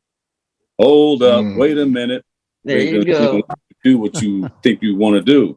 So you have to begin to take care of yourself. We just want to create that awareness that there is something out there that will help out with that. And that's really an important thing because so many of these artists, they hit that point where they start to pay with their health. And then, they've made good money along the way. And it can get sucked out from under them so quickly. One bad health situation can suck everything you worked for out from under you. Yeah. And people like Grandmaster D and a lot of the other artists, R&B, all genres of music, they travel the world.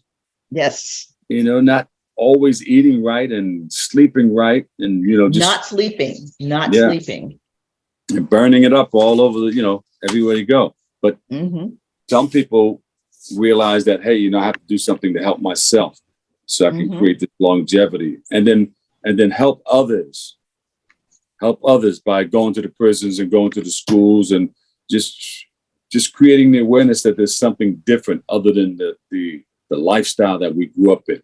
See, there's a circle. There's a circle. Like if you grew up in the projects and you never get out of the projects, that's all you know.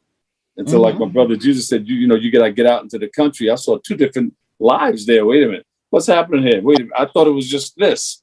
Now it's that. Well, wait a minute, I can do something more with myself now. I'm not locked into what I thought was the only thing that I knew. Right. Got a chance to see cows and I never saw cows and horses until my father started driving us out to the country. I never cow crap, or anything like that. Until we started walking on the farm. So we got out of the hood and found out that, wow, wait a minute, this is a whole nother planet here. People living like this out here. I want that too. My father used to say, see that fine house, that fine car, you can have that too. All you have to do is stay in school, get that education. Like you said, knowledge is power. Whatever you want to do in life, you have to get the knowledge of what to say, what to do, and how to be. If you can do that, you can get what you want out of life and help others get what they need, because you get what you need by helping others. It's a circle of love.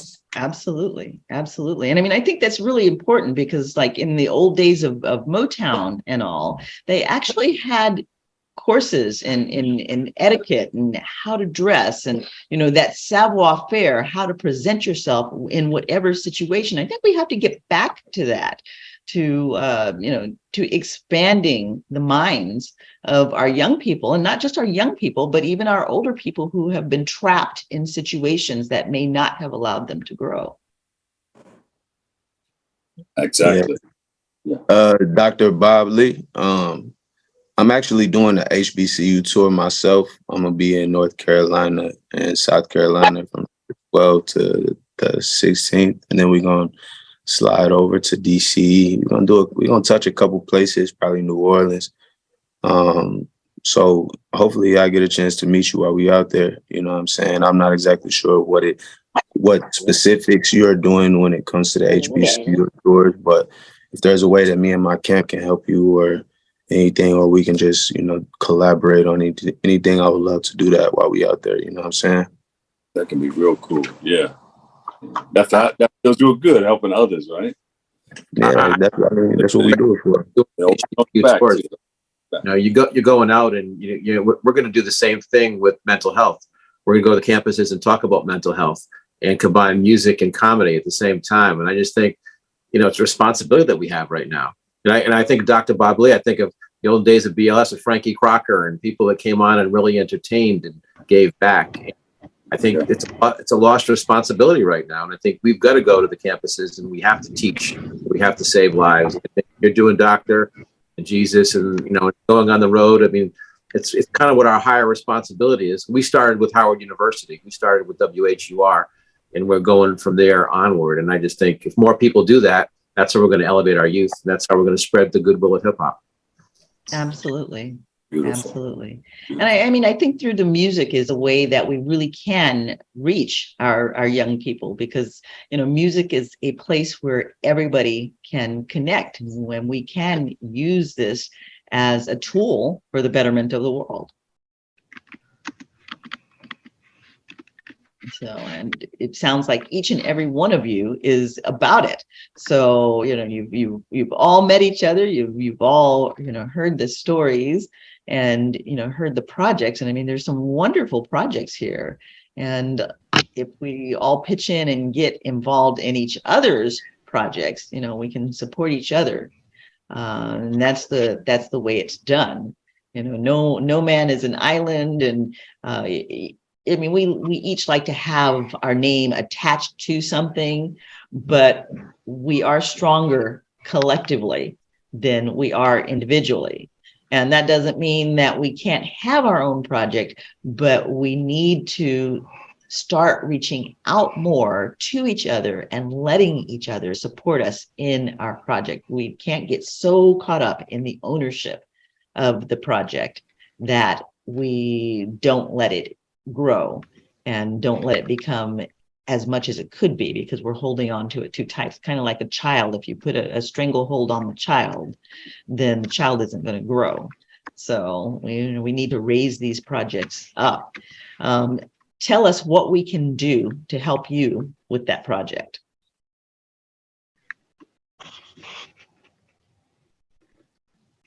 Is he still here? I think he was ready to get on the air. So yeah, he probably has jumped he's off. live. Yep. Okay, we can tune into WBLS and then hear him, doing his thing right now. So, but Doctor, you said something powerful. In unity, there is strength. We know that, and it's actually a motto. I think there's a Brooklyn, piece in there. So Yes. for those of us that actually have lived their life in Brooklyn, you would relate to that. But it's a worldwide, concept. It's a Bay Area thing too.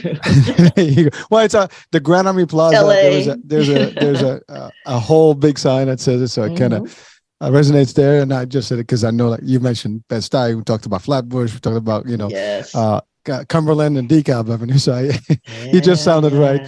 But I wanted to just ask everybody. I mean, to your point, how do we help? I mean, please do share with us any links and any things that you're doing, a promotion, whatever you have, and we can push it out on our network to the people that watch and follow our systems. I mean, we have other, we all can help, and we have our own following and so on and so forth, and that can assist, in terms of spreading the word, and ultimately more people can be part of it. You never know who's going to see the value and chime in. So, I mean, that's one quick thing that we can do immediately to help. And again, I think one thing that I heard, and is that we talk about health, and you mentioned something about you can have the money, but one bad element and then you're done. And I think that's a big question for all artists, and it is. We've heard stories where people can really go through tough times, even though you had a nice, patch of a career, and then all of a sudden something happens and it's bad. But healthcare is still difficult. And the question is really to our artists, how do you manage that? I mean, it is a tough place to be. I mean, we don't talk about that. I mean, there's mental health. We talk about it. There's physical health. There is, being tired all the time from working late hours and long hours and so on and so forth. So how do you, anyone, can join this part of the question. How do you deal with that? I mean, what are measures that you have in place? And, because again, the food can be a problem. the atmosphere can be a problem. All the stuff that we are exposed to. So what is that? Okay, I would love to answer that. Yeah, go for it, babe. Well, first of all, I love what I'm hearing from every single one of you guys. You guys are pretty cool. But first, to answer that, I go to the gym Monday through Friday. Monday through Friday, you got to make the gym a place that you can let out your emotions too. Mm-hmm. You feel better, you look better. Second, I meditate daily. Meditation, it brings you together to where you can speak to your higher self. We are all creators. Everyone on earth is a creator. So pull out your creating ability from connecting with who you truly are. Because if you don't know who you truly are, then, like when you ask somebody, who are they give you your name, but your name is not you. You are the soul behind it. So figure out who you really are, and that will help you carry out way in life. So yeah. Absolutely. And eating right. You got to eat your veggies. Hey, and when you eat your veggies, you got to eat from the rainbow, eat from all of the colors in the food groups, your oranges, your blues, your greens, your reds. They all have different antioxidants in them. And the antioxidants, the only place you get antioxidants is in fruits and veggies. So eat from that rainbow. And another tip for all of you out there is when you shop and you want to eat healthy, shop the peripheries of the grocery stores, because the fruits and vegetables, the meats, the substantive foods are always around the periphery of the grocery store. The cookies, the ho-hos, the soda pop, all of that is always in the center of the store. So shop the periphery and leave the rest alone. That's facts. It's all about nutrition, nutrition, nutrition, nutrition, nutrition, nutrition. You are what you eat. You are what you eat. And not only are you what you eat in terms of foods, you are what you consume in terms of literature, music, culture. All of that is pouring into your body. As we said earlier, everything that touches you has an effect on you. And if you don't think so, think about the stress that we saw came up.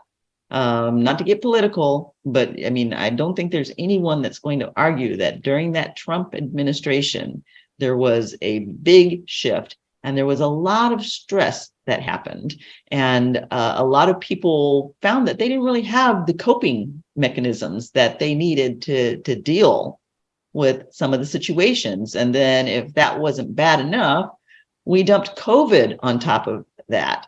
And so already frazzled systems just kind of started to come apart, and mental health became the flavor of the day. How many people have we seen melting down in the recent years? And I don't think that's necessarily a bad thing, because it allows people to see that it can happen to anyone, and that it's important to share your feelings and to let it out, not hold it all in, because if you do hold it all in, then that's when you have the suicides that you never saw coming. So, you are what you eat in so many different ways. But if you eat those fruits and vegetables, you get those good nutrients into the body that feed the brain, that give you the antioxidants to support your system, push those endorphins through, you're going to be in a much more positive place. And when you feel healthier, good, you look good. The healthier the body, the stronger the spirit. There you go. Absolutely. Absolutely. And certainly nourish yourself spiritually. Nourish yourself spiritually. And there's someone going out there, I'm not, into the church. You don't have to be into the church to nourish yourself spiritually. If church is what does that for you, then fabulous. But you do not have to be into the church to nourish yourself spiritually. You do have to nourish yourself spiritually, though, in order to thrive in any other aspect of your life. Your spiritual is your core. It's your base. It's how you relate to anything and everything else in the world. So, I'm struggling here. You're going to have to help me out again. iPhone. Oh. Well, hi. Well, I'll say this. I have just enjoyed these young people so much. It's kind of mind-boggling. So I'll go on and give a testimony, since they are, when you're talking about physical health. Right before COVID and during COVID, I had a very, very successful business, multi-million-dollar per year business, almost 700 employees in 13 states. And I got something called PAD, peripheral artery disease, in my legs. And my legs hurt for years, but I ignored it. I ignored it. My wife pushed. I lied and wouldn't go to the doctor. I was too busy. I ignored it. Well, it finally hit me, and I'm okay now. But for 2 years and 3 months, I lived in almost so much pain.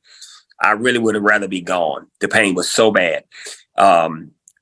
As a result of that and COVID, you go from making, a lot of money to nothing.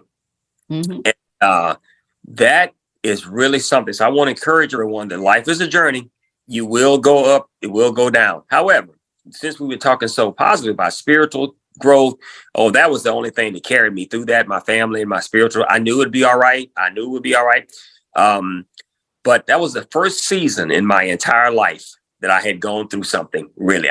Unlike these other two young men, I came from a 2-parent home, mother, father, sister, dog, big house, private school, college, got married, 2 kids, boy, girl, dog, big house.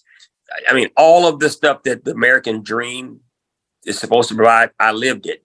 But man, oh man, one day those feet hurt so bad, I fell, and I've fallen several times, but I fell, and that day, everything changed. So you got to have a grounding, got to have the people who love you, you got to be spiritual growth. So I'm on my way back now, bigger and better, and it's no problem. I'm stronger than I ever was before. But, I wasn't going to share that, but I must say to Jesus and to Austin, these young people, golly, you guys are sharp. I was nowhere near that sharp in my 20s. I was not. And it's amazing what you come from. I couldn't have come from that. And you've got to share your stories. You have to. I mean, I'm encouraged listening to it. So thank you for hosting the show. But what a powerful experience this has been for me. And I've grown myself. So thank you, young people. An older person has learned from you young people. So keep it up. Keep it up. Just be careful. Really be careful. Be careful. That's it. Rosie agrees. She has spoken. Young ladies as well. My goodness, what they're doing. Oh my goodness. That is amazing. Amazing, UNLV. Go ahead, UNLV. But that is amazing what they're doing. So, I didn't even know these 4 young people out here, but now I know. Mandy, Marissa jumped off, so she really didn't get to talk too much about her program. Can you just give us a quick little synopsis of what she's doing? Oh, okay. Yes. Well, it's both of us too. We both went into business together. So what we do is we provide just kind of an opportunity to teach kids positive coping skills through art. We host events for them. I believe our next one we have up in Georgetown, and we're also just working on another event in Chicago. Actually, a hip hop talent show as well, just to give back to the community and survivors of domestic violence. So we design coloring books as well. Just kind of, we're pretty new. We started about a year ago, and we just love to give back to the community, raise donations, proceeds, and just give back. So very, very, very grateful to just have a platform that can do that. And that's such an important mission, because people a lot of times have the mindset that women who are involved in domestic violence, they come from lower incomes and bad families and so on and so forth, and any woman can be a victim of domestic violence. I had never seen that as a young person, and I myself was a victim of domestic violence.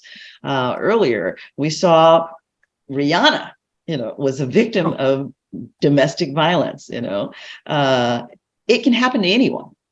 Yes, and actually some mind-blowing statistics. Actually, men are affected a lot too. So there's 1 in 3 women and 1 in 4 men.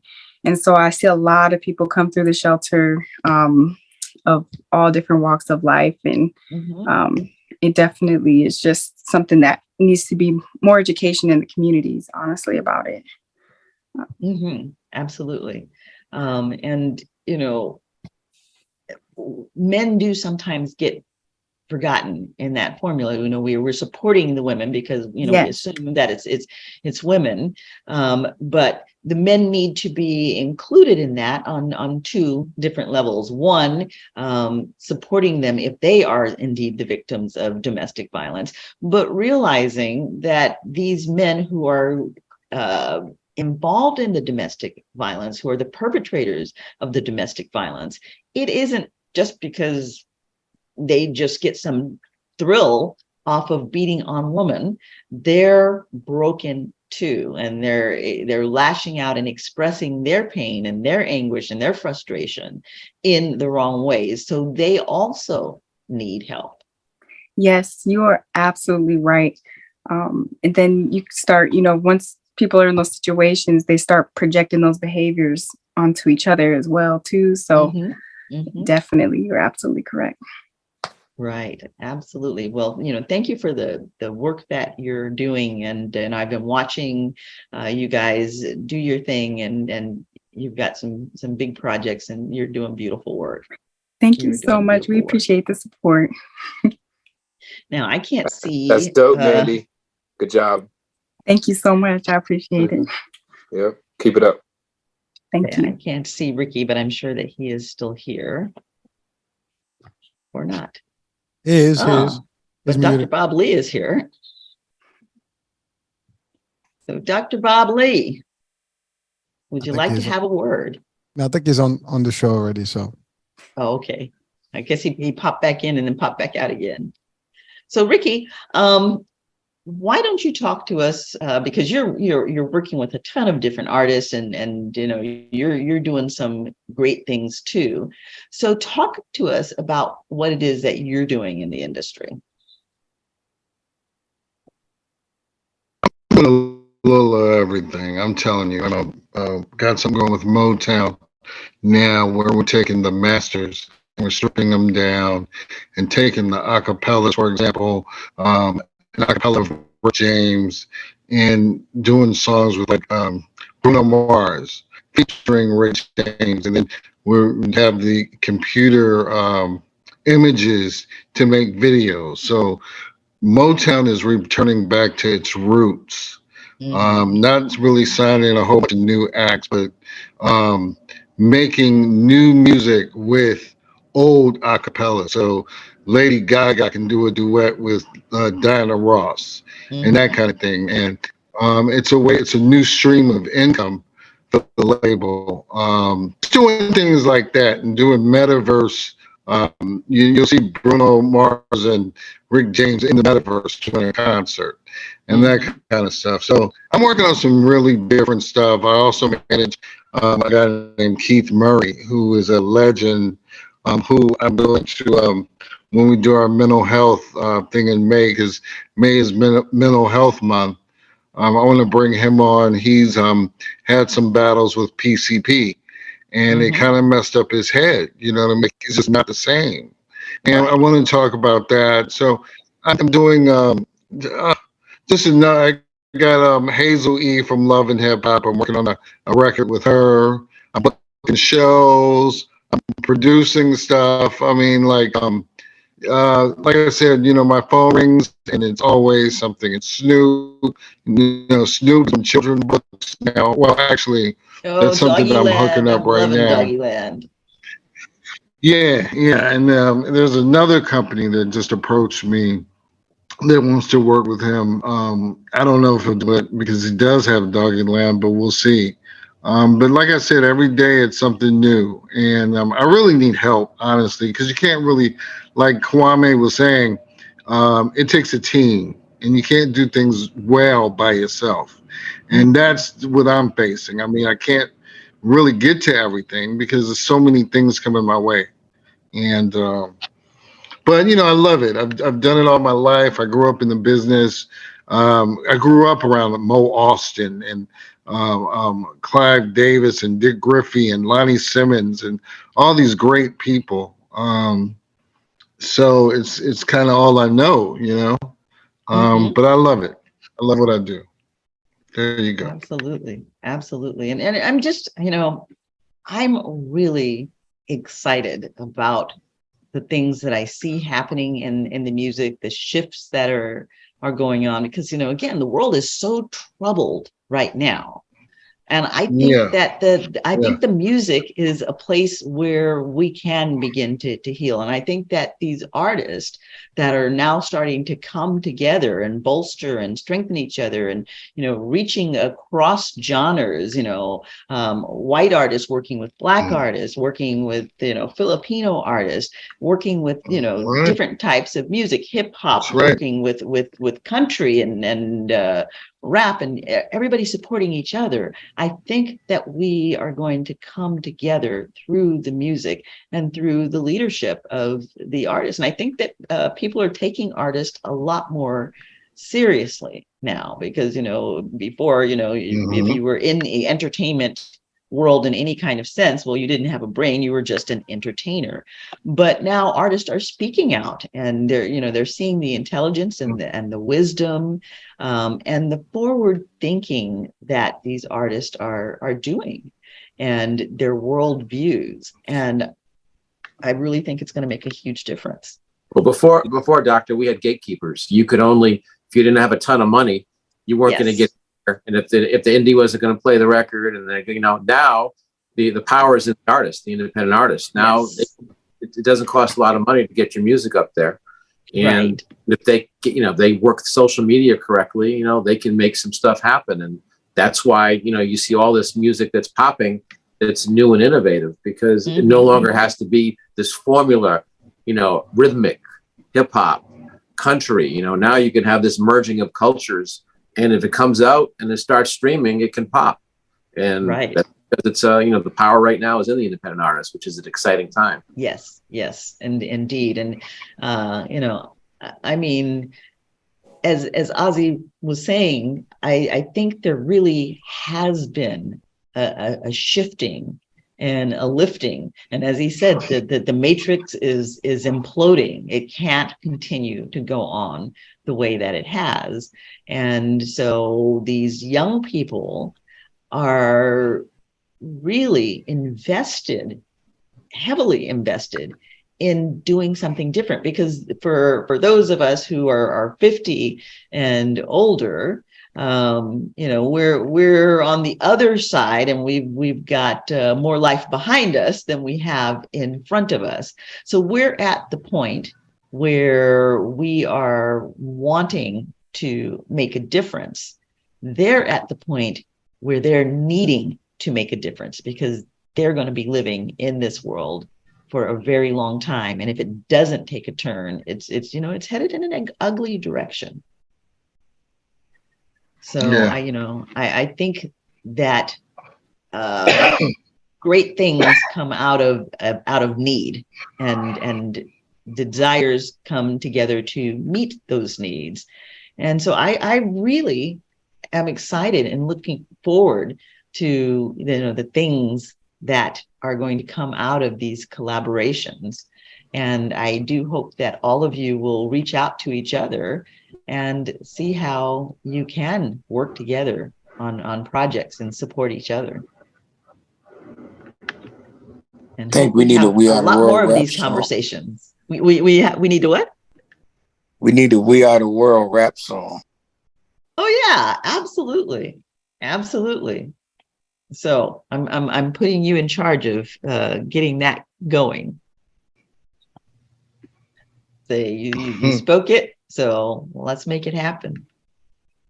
So yeah, and anybody in here who wants to connect with me, I'm able for connection. So okay, I already followed you, and I'm already connected.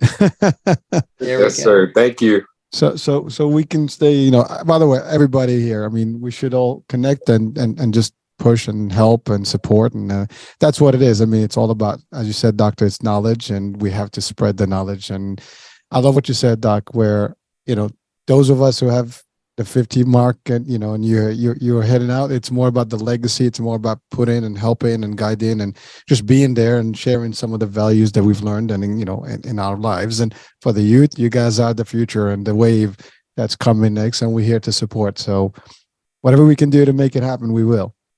And it's exciting to me to hear the positivity that's coming out of you all, and to hear the wisdom, that you're paying attention to the world around you and wanting to make a difference and wanting to live inside of purpose.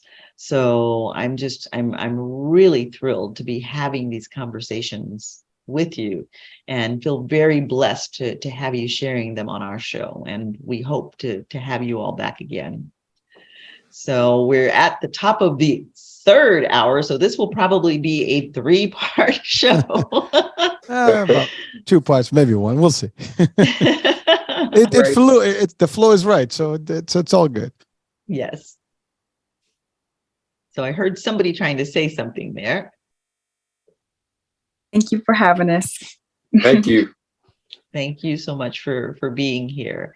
So I guess with that, if each of you can throw out just one message you want our audience to take away, keep it short so that they remember it. One takeaway message. We'll Brandon. start with you, Mandy. Oh, Mandy, sorry. Oh, okay. Never give up. Love it. Love it. Never give up. Grandmaster D, what you got? Keep unity in the community, because without unity, we won't have a community. I like it. Yeah. I like it. I'm going to use that one. I like it. Gary Bernstein. Follow the light. You follow the light, you'll go to where you're supposed to go. You guys are good. I really like this. You guys are really good. And iPhone, help me out here. Give me your name again. I want to stop calling you iPhone. You're muted. Oh, that mute button is hard. My name is Mark. Thank you for keep bringing me in on this. And I'm going to do what Gary did. He said, follow the light. I'm going to say, be the light. Be the light. That's one of my favorite ones. Be the light. And I think that Dr. Lee is with us. I can't tell if he's actually on the radio or because it looks like he's with us. So Dr. Lee, if you're with us, just unmute and give us your, there he is. See? Oh, there he is. So what have you got for us? If there's one takeaway for our audience, what would that be for you? What you are is God's gift to you. What you make of yourself is your gift to God. So choose your choice and let your choice control the chooser. And remember, whether you say you can or you can't, either way, you are right. So say you can and you will. That's good. There you go. That's good. That's really good. Oh, that man. is All right. Really good. Hurricane. Oh, that's going to be a tough comeback after that. Yeah. I hate to follow him. Oh my God. It's like, what am I going to say? Just, you got to do it. You got to be in it. You got to make it happen, period and out. And that's it. Okay. Excellent. And one of the taglines for our show, you are your greatest asset. Invest in yourself. And the other thing is, be the light bearer. You bring it. One thing I would like to say is, through the darkest night, no matter how dark it is, the sun will be risen. I actually made a song about this. No matter how dark it is, there's always light at the end of the tunnel. So. Yep. Okay, yes. And, for those of you who have songs, because several of you have mentioned, the songs and these messages of positivity, if you don't mind sharing those songs with us, Hurricane will eventually get this sound system together so that we can get these songs on the air. And, we'd love to support you and, get those songs out there, share them and, share that positivity. That's awesome. Well, good night. I'm gonna chime off. Good night. Thank you. All right. Good night. Thanks for being with us. Good night. Good night, everyone. And you all have been listening to Chatters That Matters. Let's talk about it. I am your show host, Dr. Cheryl Bryant Bruce, MD, the Celebrity Doc, with my co-host, Hisham Elamanti, Hurricane H. So please make sure you come back and join us again next week. The guests just get more and more exciting. The conversations get deeper and deeper. We look forward to seeing you next week. Like us, tag us, share us. God bless. Chatterthatmatter.com.